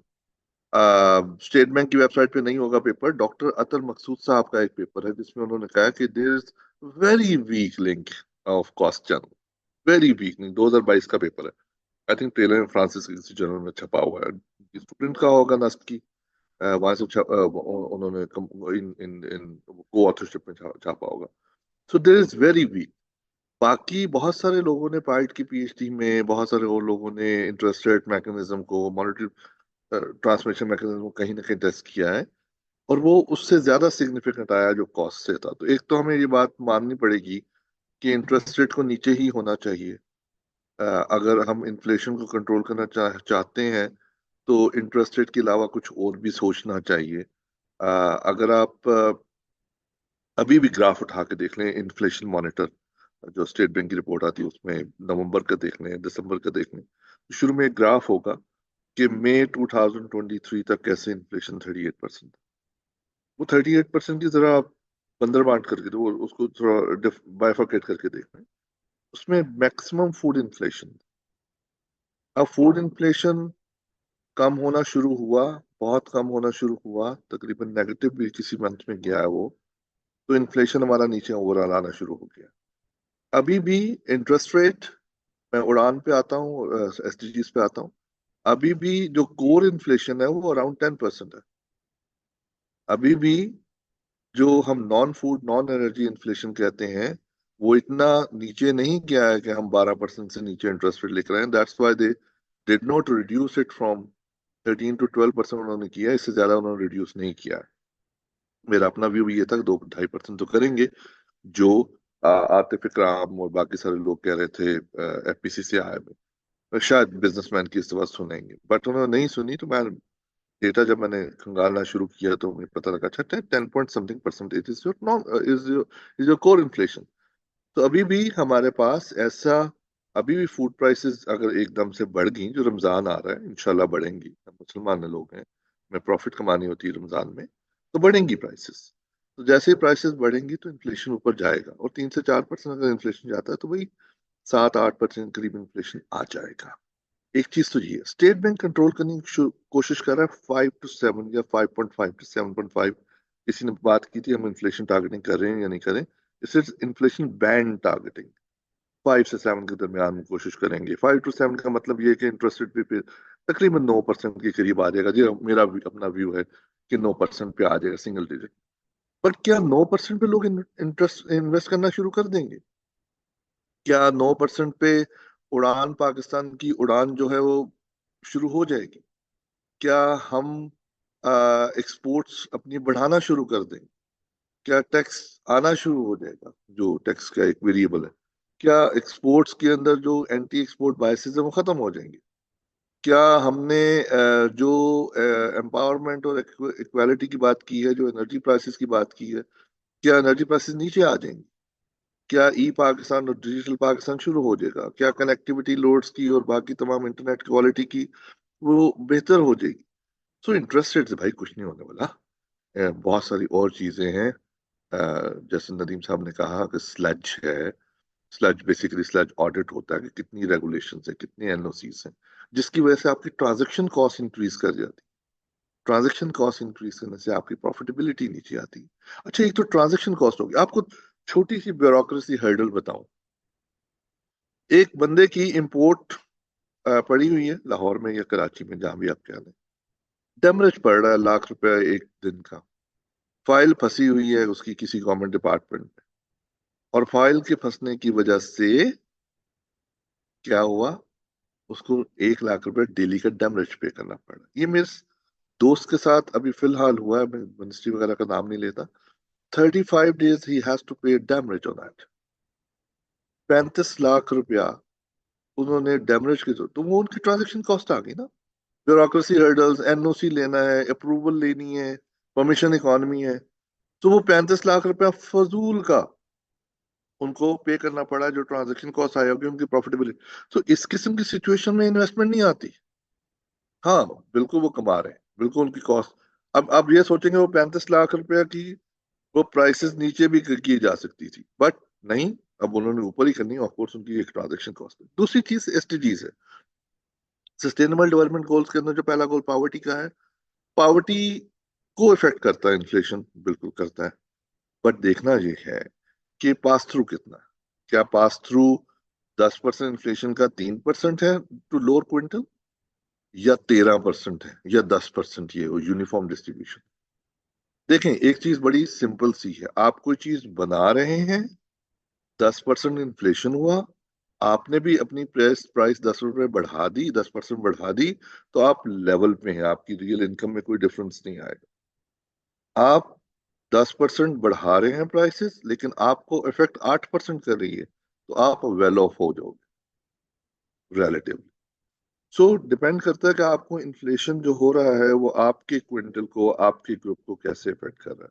तो that's how it effects the poverty. और पॉवर्टी को जब हम देखते हैं अभी, जिस 20% के करीब है according to our own definition, not the world bank definition. एक तो हर जगह में हमने डोनर्स की डेफिनेशन और डोनर्स के डेटा को पक्का प्रचार करना शुरू कर देते हैं, पर जो हमारी अपनी डेफिनेशन है उस हिसाब से 20% के करीब है। So lowest quintile is the one जिसको, जो 20% लोएस्ट है, उसको इफेक्ट कैसे कर रहा है inflation. That is the main चीज, मेन थिंग। और उसको हम सोशल प्रोटेक्शन के थ्रू या किसी और के थ्रू, अगर उसको 3,000 रुपया हम सोशल प्रोटेक्शन के अंदर ऐड करते हैं, क्या उसकी पॉवर्टी और इनइक्वालिटी डिक्लाइन हो जाएगी या नहीं होगी, ये बहुत मैटर करता है। आई स्टॉप हियर, ज्यादा टाइम नहीं मैं लेता। बाकी क्वेश्चंस के ऊपर देखेंगे। Thank you. Thank you very much doctor साहब। डॉक्टर साहब ने बड़ा कम्प्रीहेंसिवली कि किस तरह इम्पीरिकली जो हमारे पास डिफरेंट मॉडल्स हैं, देन आपने बहुत अच्छा एक बिहेवियर पे कि हमारे जो पाकिस्तानी बिहेवियर है this is entirely different. Then ये बड़ा अच्छा आपने कहा कि रमजान में हमारा इन्फ्लेशन अगेन इंक्रीज होगा, और ये जो इंक्रीज है इससे ऑफ कोर्स वो जो उनके टारगेट्स हैं, जो प्रायोरिटीज हैं, जो आउटकम है वो स्विच होगी। लेकिन इस पे हम नेक्स्ट सेशन पर जाने से पहले again I appreciate the effort of Pakistan economic forum. इसमें हमारे पास जो कमेंट्स में बहुत अच्छी एप्रिसिएशन आ रही है हमारे कोलीग से, हमारे स्टूडेंट से, हमारे जो पाकिस्तान इकोनॉमिक फोरम के जो मेंबर्स हैं उनकी तरफ से बहुत अच्छा फीडबैक है। Second good thing is still after like 80 to 90 minutes of this session, still we are fully loaded, we have 100 participants, हमारी कैपेसिटी 100 है और 100 लोग हमारे कंसिस्टेंटली चल रही हैं। This is a great news कि हम इसको कर रहे हैं। तीसरी एक छोटी सी अनाउंसमेंट है कि अभी पाकिस्तान इकोनॉमिक फोरम के सीईओ इरफान साहब आपके साथ फीडबैक फॉर्म शेयर करेंगे। आप लोगों ने उस पर अपना वो डेटा शेयर करना है, तो वो आपको इलेक्ट्रॉनिक सर्टिफिकेट ऑफ पार्टिसिपेशन आपको देंगे, और सब लोगों के पास वो वेबिनार की पार्टिसिपेशन का सर्टिफिकेट होगा, उनके लिए एक बहुत बड़ी मोटिवेशन होगी। और लास्ट थिंग के एक तो हमारे पास काफ़ी क्वेश्चन आ चुके हैं, इसके अलावा अगर हमारा कोई जो पार्टिसिपेंट है हमारे स्पेसिफिकली तीनों पैनलिस्ट से किसी से बात करना चाहता है, कुछ स्पेसिफिक क्वेश्चन है, तो वो अपना हैंड रेज करता है, और मैं पाकिस्तान इकोनॉमिक फोरम की ऑर्गेनाइजिंग टीम से रिक्वेस्ट करूंगा कि उनके माइक को अलो करें ताकि वो डायरेक्ट कर सके। अदरवाइज मैं यहाँ से फीडबैक में हमारे पास जो मटेरियल आया उससे हम क्वेश्चन जो है ना वो कर लेते हैं। जी प्लीज।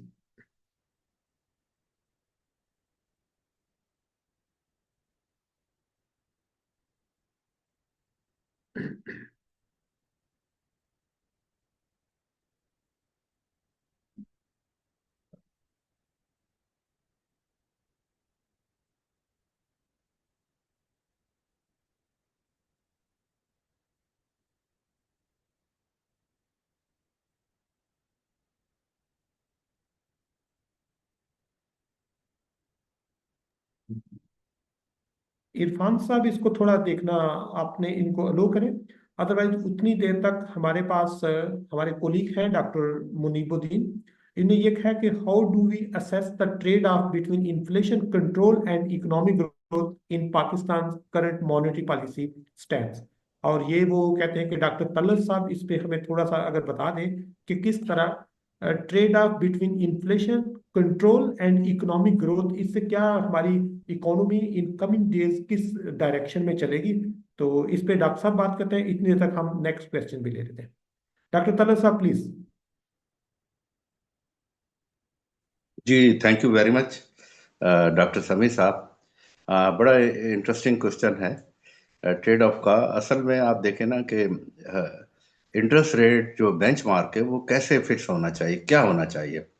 ये है कि अगर ये तो हम बात जो कर रहे हैं ना इंटरेस्ट रेट की, नॉमिनल इंटरेस्ट रेट की बात कर रहे हैं। What really matter is the real interest rate. तो दुनिया में, जैसे अतीक साहब ने भी मिसाल दी है, दुनिया में, मैं अतीक साहब के सवाल का जवाब भी इसी में आ जाएगा कि दुनिया के दूसरे ममालिक में इन्फ्लेशन कम होता है क्योंकि वो कम मनी प्रिंट करते हैं, मॉनेटरी एक्सपेंशन कम करते हैं। जो मॉनेटरिज्म है ना, जो मिल्टन फ्रीडमैन ने दिया और उसको नोबेल लॉरेट भी है, और उसमें जो है कि जी जो मॉनेटरी ग्रोथ, जो रूल क्या था, मॉनेटरी रूल क्या है, मॉनेटरी रूल ये कि the monetary growth should not exceed the, in order to control the inflation, monetary growth should not exceed the GDP growth rate. अगर आपका जीडीपी ग्रोथ रेट 6% है और 6%, ये इंपीरिकल फाइंडिंग है अक्रॉस डेवलपिंग कंट्रीज और develop countries Friedman की, अगर GDP growth 6% होता है और मॉनेटरी एक्सपेंशन भी 6% होता है तो इन्फ्लेशन नहीं होगा। आइडियली थोड़ा बहुत ऊपर नीचे हो सकता है, लेकिन आइडियली, लेकिन जैसा कि पाकिस्तान के केस में होता है कि जीडीपी ग्रोथ तो 6% होता है, लेकिन हमारा मॉनेटरी ग्रोथ रेट जो है ना 22% होता है या 20% होता है। तो difference between the GDP growth rate and the monetary growth rate would be the inflation, जो 10 से 15% के करीब आता है। तो इससे ये हम ड्राइव करते हैं रिजल्ट कि जी जितने आप मॉनेटरी एक्सपेंशन करते जाएंगे उतना ही इन्फ्लेशन बढ़ता जाएगा। और ये वर्ल्ड वाइड फेनोमेना है, हर जगह ये यानी एविडेंट है। जर्मनी में भी हुआ था, 4000% इन्फ्लेशन हो गया था फर्स्ट वर्ल्ड वॉर के बाद। और अभी जिम्बाब्वे में देखें कि उनका डॉलर कितना डिवैल्यू, 5000 के डॉलर में एक कॉफी आती थी। वेनेजुएला में क्या हुआ, कोस्टा में क्या हुआ, लोग ब्रीफ केस में जाते थे नोट लेके और एक कॉफी का कप खरीद के लाते थे। क्या वजह है कि मनी सप्लाई बहुत ज्यादा बढ़ा दी थी, नोट छाप रहे थे। और हमारे यहाँ भी यही हो रहा है, होता रहा है। लेकिन मैं इसको फिर इस तरह से लेना चाहता हूँ कि हमारे यहाँ क्या होता रहा, हमने परसिस्टेंटली बजट डेफिसिट बहुत हाई रखा। अगर बजट डेफिसिट हाई रखना कोई बुराई नहीं है, लेकिन as long as it is sustainable, कि आप इसको सस्टेन कर सकते हो, इसकी इंटरेस्ट पेमेंट को मीट कर सकते हैं। सस्टेनेबल लिमिट जो डिफाइन की गई इंपेरिकली वो 4% ऑफ जीडीपी है, जबकि हमने 8, 9, 10% ऑफ जीडीपी तक बजट डेफिसिट रखा है। अच्छा, जब बजट डेफिसिट हाई रखेंगे तो गवर्नमेंट क्या करेगी, गवर्नमेंट बारो करेगी। गवर्नमेंट कहाँ से बारो करेगी, इंटरेस्ट फ्री बारो करेगी स्टेट बैंक से डायरेक्टली। जो 1-to-1 रिलेशनशिप है कि आप अगर 10% मनी सप्लाई बढ़ाते, नोट छापते, तो 10% इन्फ्लेशन होगा। ये मिल्टन फ्रीडमैन की बड़ी प्रूवन रिसर्च है, नोबेल लॉरेट है, इसमें कोई शक शुबा नहीं है। तलत साहब एक छोटी सी इंटरजेक्शन है। जी जी। जब हमारा 5% के करीब डेट सर्विसिंग होगा तो फिर 5% के करीब तो हमारा फिस्कल डेफिसिट नहीं ना ऑप्टिमल रहा, प्राइमरी नहीं नहीं, सरप्लस जीरो है। डेट सर्विसिंग से कोई ताल्लुक नहीं है, मैं बात दूसरी कर रहा हूँ ना। सर नहीं, डेट फिस्कल सर्विसिंग, डेफिसिट की बात है। फिस्कल हाँ डेफिसिट 4% है और हमारी इंटरेस्ट पेमेंट ही 5% है, तो इसका हाँ मतलब हाँ हमारा प्राइमरी सरप्लस ही जो है वो 1% पे चला गया ना। हाँ, वो मैं आपको डॉलर टर्म में बात कर रहा हूँ ना। जो असल में जो सारा मामला है ना कि हमारा फिस्कल डेफिसिट परसिस्टेंटली हाई होता है और गवर्नमेंट बारो करती रहती है, तो इंपोर्ट्स बढ़ जाती है, इंपोर्ट्स बढ़ती सारी, ये फाइनेंस सेंट्रल बैंक करता है ना। सेंट्रल बैंक फाइनेंस करता है और पैसा देता है, और पैसा गवर्नमेंट के पास होता नहीं है, तो उस पर मार्कअप तो देना पड़ता है ना, जो भी प्रिवेलिंग। और मार्कअप अगर गवर्नमेंट यानी स्टेट बैंक को तो नहीं देना पड़ता, लेकिन फिर बाद में लेटर ऑन जो आजकल जो एग्जिस्टिंग सिस्टम है कि ये 2-3 माह के बाद गवर्नमेंट ने डेट जो है ना रिटायर करना होता है स्टेट बैंक को, और डेट कमर्शियल मार्केट से, कमर्शियल बैंकिंग सिस्टम से लेना होता है। तो कमर्शियल बैंकिंग सिस्टम में वो जो OMO ओपन मार्केट ऑपरेशन जो है, उसके जरिए जो है ना, जो भी मार्केट डिटरमिन जिस पे वो ऑफर करते हैं कि जी हम इतने % पे देना चाहते हैं आपको, बैंक मिलके, बैंक में कार्टेल भी होता है और बैंक उसको कार्टेल भी, यानी इसकी सूरत में इंटरेस्ट रेट बाज़ औक़ात हाई भी डिमांड करते हैं, ये भी प्रैक्टिस है। तो इसको डिस्करेज करने के लिए कभी रिजेक्ट भी कर देता है स्टेट बैंक। तो जितनी ज़्यादा गवर्नमेंट की बोरोइंग रिक्वायरमेंट होगी उतना ज़्यादा जो है ना रेट आएगा, और फिर उसी हिसाब से इंटरेस्ट रेट को एडजस्ट करना पड़ता है। एक तो ये बात होगी। दूसरी जो मैं बताना चाह रहा था ना, जो इस हवाले से कि जी वहाँ यूरोप में और अमेरिका में सब जगह एक्सपेंशन होती है। अमेरिका की बात और है, ऑल ओवर द वर्ल्ड जो है ना, जब कभी मॉनेटरी एक्सपेंशन होती है तो उन्हें एडजस्टमेंट करना होती है। और जहाँ तक डेट का ताल्लुक है, जब डेट हाई हो जाते हैं, जैसे अमेरिका के डेट आजकल बहुत हाई हो गए, लोग ये कहते हैं उन्हें तो कुछ नहीं होता। कुछ क्यों नहीं होता? कुछ होगा। अच्छा, अभी मैं आपको मिसाल दूं कि ब्रिटेन के डेट बहुत हाई थे सेकेंड वर्ल्ड वॉर में। Britain used to be the super power second world war से पहले, और उनके सुपर पावर डिक्लाइन होने की वजह ये थी कि उनके डेट बहुत हाई हो गए थे। इतने ज़्यादा डेट हो गए थे कि वो ऑब्लाइज उसको बीट नहीं कर सकते, सर्विसिंग नहीं कर सकते थे। तो दे लॉस्ट पावर। उन्हें मार्केट में जो है ना अपनी जो लायबिलिटीज रिड्यूस करना पड़ी। अच्छा, दूसरा ये कि अब अमेरिका का ये केस है, अमेरिका एंकर करेंसी है, वो डॉलर प्रिंट करे जा रहा है और बारो किया जा रहा है। तो यहाँ इस पे ट्रम्प ने भी बड़ा एक्शन लिया और वो ब्रिक्स कंट्रीज भी आ गए कि जी हम इसमें अमेरिकन ट्रेजरी बिल में नहीं इन्वेस्ट करेंगे के। तो ये एक बड़ा लंबा डिबेट है, चैनल है, मैं इसमें जाना नहीं चाहता हूँ। सिर्फ मैं तलत साहब एक और इंटरजेक्शन छोटी सी आपसे मुझे जरा वजाहत बोलने चाहूंगा मुझे वजाहत बोलने चाहूंगा नहीं, कि मुझे बोलने देना। फिर वो सर इसी के ऊपर ही है। वो कहते हैं कि मुझे स्टेट बोलने तो बैंक दें हमारा प्लीज, मुझे अपना है। कंप्लीट करने दें, बाद में कर लें आप ये इंटरजेक्शन। मैं ये कहना चाह रहा हूँ कि जो बुनियादी बात, जो बड़ी अच्छी बात की, देखें ना डिबेट है ये, इन्होंने डॉक्टर अतीक साहब ने कहा कि जी दूसरे मुल्क ये करते हैं, तो दूसरे मुल्क का रियल इंटरेस्ट रेट जो है ना हमेशा पॉजिटिव रहा है। पाकिस्तान में रियल इंटरेस्ट रेट पॉजिटिव नहीं होता, जब तभी जो है ना, यानी इन्फ्लेशन ज़्यादा होता है, और इन्फ्लेशन अगर 12-14% है और आपने इंटरेस्ट रेट 9% पे रखा हुआ है, तो इसका मतलब है रियल इंटरेस्ट रेट आपका पॉजिटिव नहीं है, नेगेटिव है। अगर आपने जो यानी मनी को सही रिवॉर्ड करना है, कैपिटल को रिवॉर्ड करना है, तो रियल इंटरेस्ट रेट पॉजिटिव रखना होगा। अदरवाइज कैपिटल फ्लाइट हो जाएगी, भाग जाएगा कैपिटल यहाँ से। तो रियल अभी जो करंटली जो 12% आ गया, ये कहते हैं इससे भी कम आना चाहिए। मेरा आर्गुमेंट ये है कि ये सफिशिएंट है, क्योंकि एक आर्गुमेंट ये है कि इनका बहुत अच्छा आर्गुमेंट है कि जी ये 4% इन्फ्लेशन आ गया है तो मजीद गुंजाइश है, 12% पे रखा नहीं जाए, जितना कम होगा उतनी ज़्यादा एक्सपेंशन होगी, ग्रोथ होगी, ये बात भी सही है। लेकिन इस वो के लिए हम यूज़ करते हैं कोर इन्फ्लेशन। कोर इन्फ्लेशन अभी भी 9% है, 9 पॉइंट समथिंग है। तो अभी हमारा जो इंटरेस्ट रेट है, रियल इंटरेस्ट रेट 2.5 या 2.4% पॉजिटिव है। तो ये एक एडिकेट लेवल है, और 2-3% जो इंटरनेशनल स्टैंडर्ड है कि आपका इन्फ्लेशन जो है 2-3% पॉजिटिव होना चाहिए। यूएस में 1-2% इन्फ्लेशन होता है, अगर 4% रखते हैं तो उनका भी पॉजिटिव इंटरेस्ट रेट है। तो इसको इंटरनेशनली इस तरह से देखना चाहिए। तो बाकी जो, हाँ आप जो कह रहे, आपका अब आप कहिए अली, जो भी कहना चाहते हैं। मैंने अपना पॉइंट मुकम्मल कर सर लिया। नहीं, मेरा आपसे ही क्वेश्चन था। एक रिचर्ड वर्नर है साउथहैम्पटन के, उनकी एक हाँ थ्योरी है जो कि न्यू मैक्रो इकोनॉमिक्स की थ्योरी है। Fiscal Cliff is a myth, fiscal Cliff is a myth. और हमारा अपना स्टेट बैंक है, हम उससे पैसे ले लें और उनको वापस करने की हमें जरूरत नहीं है। ये इसी तरह ही है जिस तरह मैं अपनी बेगम से पैसे ले लेता हूँ तो मुझे उसे वापस करने की जरूरत नहीं है। तो ये हमने पूरी की पूरी थ्योरी गलत बनाई हुई है कि हमने उससे लेने हैं, रेपो रेट ले लेने हैं, टी बिल से लेने हैं। आईएमएफ ने हमें मना कर दिया, टी बिल से हमने रेपो रिजर्व रेट से उठा लिए। कोई खास डिफरेंस नहीं किया हमने। स्टेट बैंक से नहीं ले रहे तो स्टेट बैंक बैंक को दे रहा, बैंक से उठा रहे हैं। तो वो कहते हैं अपना ही है, इसमें क्या है, कल को नहीं, माफ करवा गलत देंगे। का ऐसा नहीं है। मैं अर्जेंटीना ने भी डिसएग्री 4 दफा करता हूँ। माफ करवाया है। देखें, है तो बेगम से लिया है, बेगम ने भी कोई से, अगर बेगम नोट छाप रही है तो वो इन्फ्लेशनरी होगा, उसका कोई इफेक्ट नहीं होगा। बेगम का साइज बड़ा है इकोनॉमी में, तो वो इन्फ्लेशनरी होगा। अच्छा, अब जो बात है ना कि अगर एक जगह मशीन रखकर नोट छापी जा रहे हैं और इकोनॉमी में कुछ नहीं है, तो एक कॉमन सेंस की बात है कि इन्फ्लेशन होगा। हाँ, जो आईएमएफ कहता है कि जी इसको बैंक यहाँ से ना लो, बैंक से लो, it does make a sense कि बैंक में जो मनी होगी ऑलरेडी इकोनॉमी से मनी निकल के आएगी। बैंक में जो मनी होती है वो स्टेट बैंक की मनी नहीं होती, बल्कि डिपॉजिटर्स का पैसा होता है।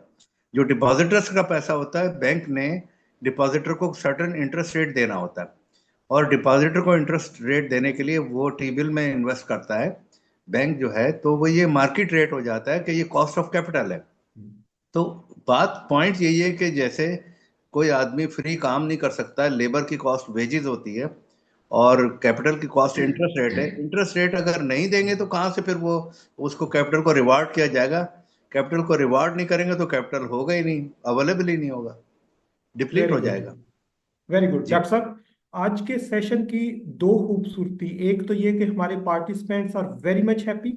नंबर थ्री, हमारे पास जो पैनलिस्ट हैं, थैंक यू इरफान, कि हमारे पास तलत अनवर साहब ने बहुत अच्छा एक उनका अपना एस्पेक्ट है। डॉक्टर अतीक साहब वो एक डेटा साइंटिस्ट है, उन्होंने बड़ा अच्छा स्टेटिस्टिकली और उसको खुद भी मॉनेटरी इकोनॉमिस्ट है।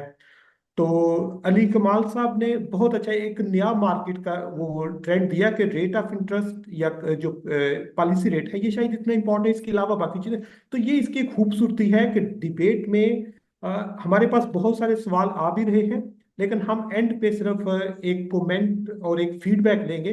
हमारे कुलीग हैं doctor Tanveer Ahmed Naveed, he is director poverty research centre in university of Gujrat, और ये हमारे पाकिस्तान इकोनॉमिक फोरम के मेंबर्स भी हैं। हम इनका थोड़ा फीडबैक, इनकी जो वो राय लेके उसके बाद इसको, क्योंकि हमारे पास सिर्फ 4-5 मिनट है, हम एक्सपेक्ट कर रहे थे 1 आवर में खत्म करेंगे, लेकिन 90 मिनट तक जो पार्टिसिपेंट की इंटरेस्ट है, स्टिल वी आर 100, और लोगों का प्रॉपर फीडबैक आ रहा है कि इसको कंटिन्यू करें। हम इरफान साहब से भी रिक्वेस्ट करेंगे कि बहुत जल्दी इस तरह का एक और प्लान जो है, और रेगुलर एक डिबेट, और इस तरह का जो डिसएग्री है, this is the beauty of debate. और हमारी सोसाइटी में ये जिस तरह हम टेक्नोलॉजिकली एडवांस हुए हैं, डिबेट के कल्चर को हमने बहुत कम कर दिया, जिससे हमारे बच्चे की लर्निंग रुक गई है। So this forum is one of the blessing for our youth, for our members. So मैं क्लोज करने से पहले डॉक्टर तनवीर अहमद नवीद से रिक्वेस्ट करूंगा कि वो अपना फीडबैक जरूर शेयर कीजिएगा। Doctor Tanveer Ahmed Naveed please.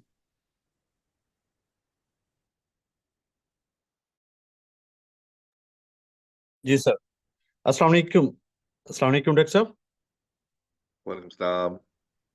Dr. Sab, it's a wonderful session. Really, many many congratulations to all of the economists in the Pakistan. और बहुत बहुत शुक्रिया इरफान साहब for having just a wonderful talk. और इसमें बहुत मजे की बात, जो डिफरेंट स्कूल ऑफ थॉट्स को इकट्ठे करना और एक ही फोरम पे बात करना। और हम must praise to the Nadeem ul Haq साहब। नदीम साहब ने बहुत प्यारी बात की कि बहुत बड़े बड़े फोरम शुरू किए गए, और जैसे कि रास्ता की बात उन्होंने की कि वहां पे इसको शुरू किया गया, और वो सक्सेस नहीं हो सकी जो इरफान साहब को और ये फोरम को अल्हम्दुलिल्लाह मिली कि पाकिस्तान में एक फोरम बना है जो इकोनॉमिस्ट का और जिस पे इकोनॉमी पे बात होती है। It's a wonderful, every panelist has described very well, और बहुत ज्यादा चीजें क्लैरिटी के साथ आई। और अतीक साहब जो है, डाटा के हवाले से उनका हमेशा से पॉइंट ऑफ व्यू रहा है कि हम सिर्फ थ्योरी को न देखें कि थ्योरी क्या कहती है और उसको मनवान उसको यकीन कर लें कि वो जो कुछ कह रही है वही सही है, बल्कि उन्होंने हमेशा से पर्सपेक्टिव रखा है कि डाटा को पहले एनालाइज करें और व्हाट द डाटा सेज, और डाटा मस्ट स्पीक। और यस, पाकिस्तान के सर्कमस्टांसेस डिफरेंट हैं यूरोप से और बाकी ममालिक से। मेरा ना जो एक क्वेश्चन था वो अली साहब ने बड़े अच्छे अंदाज में पूछा, और सर ने बड़े अच्छे अंदाज में उसको एक्सप्लेन भी किया कि अगर हमारे पास खुद से अपने कंट्री में खुद से पैसे हमने we can finance, we can publish, हम नोट प्रोड्यूस कर सकते हैं, तो फिर हमें उसे इन्वेस्टमेंट करके रीजनरेट करने की कौन सी मतलब रुकावट है, और उसको उन्होंने बड़े अच्छे अंदाज में एक्सप्लेन किया। तो सर मैं ना इसको पॉलिसी को, जो भी फिजिकल पॉलिसी है जो या मॉनेटरी पॉलिसी है, इसको लिंक करना चाहूंगा कि जो इनइक्वालिटी है कंट्री में, पॉवर्टी के अलावा जो इनइक्वालिटी है, this is one of the major reason, जो आम आदमी है उसकी लाइफ में कितना चेंज आ सकता है जो ये जो रेट, इंटरेस्ट रेट है वो कम होता है, या ऑब्वियसली इन्फ्लेशन के जरिए जो है ये काफी चीजें बेहतर होती हैं, लेकिन it is indirect link.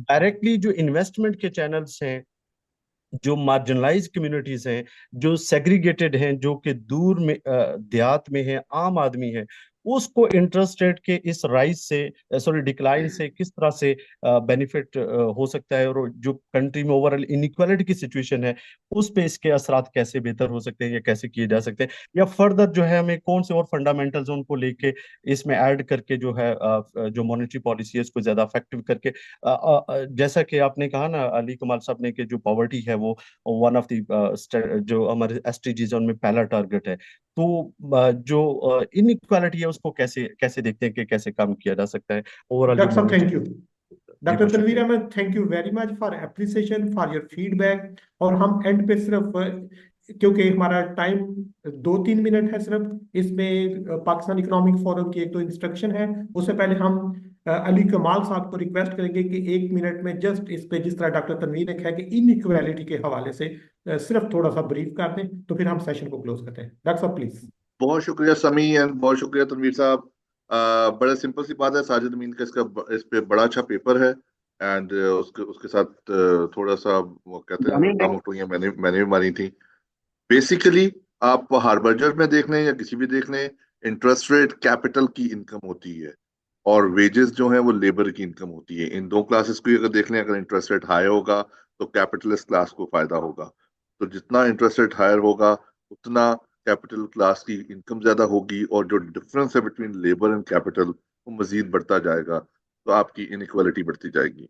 On the other hand वाइसी वर्सा, जिसको हम आराम से कह सकते हैं। आई स्टॉप हियर, क्योंकि मेरा ख्याल है इसके बाद मैं अगर लंबा आंसर करूंगा तो कंफ्यूज ही करूंगा। और बड़ा खुश नजर आ रहा है इरफान, क्योंकि बड़ी तारीफें हो रही हैं आज, बड़ा अच्छा सेशन हो गया माशाल्लाह। डॉक्टर साहब थैंक यू। और ये आप सारे लोगों की वजह से सेशन अच्छा हुआ है। एक तो हमारे पार्टिसिपेंट प्रोफेशनल इकोनॉमिस्ट हैं, हमारे पेफ के मेंबर्स हैं, हमारे यूनिवर्सिटी ऑफ गुजरात के और बाकी यूनिवर्सिटीज के स्टूडेंट हैं। और पेफ के पास अल्हम्दुलिल्लाह मोर देन 120 इंस्टीट्यूशन से लोग हैं, फैकल्टी मेंबर हैं, इकोनॉमिस्ट हैं और स्टूडेंट हैं। और आज का session really it's very wonderful.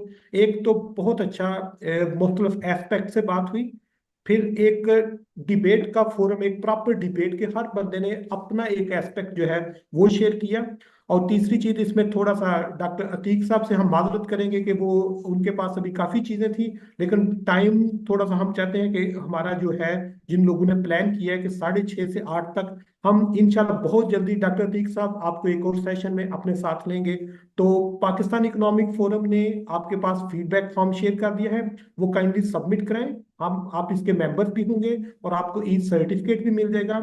तो thank you very much Pakistan economic forum Irfan Hussain. Doctor Tanvir, thank you for your feedback. Doctor Talat Anwar साहब को हमेशा ही सुन के बहुत अच्छा लगता है।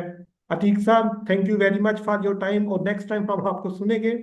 मोहम्मद अली कमाल साहब ने फंटेस्टिकली जो है वो बड़ा अच्छा एक ओवरव्यू दिया, जिसमें बहुत सारे लोगों के दिन में बहुत सारे नए रिसर्च क्वेश्चन आएंगे, और इंशाल्लाह इस पे ये डिबेट एक हमारी रेगुलर एक्टिविटी होगी। So thank you very much for all the participant for your time. Thank you for the panelist and specifically Pakistan economic forum, जिसने हमें मिल बैठने का मौका दिया। So congratulation to all, thank you very much.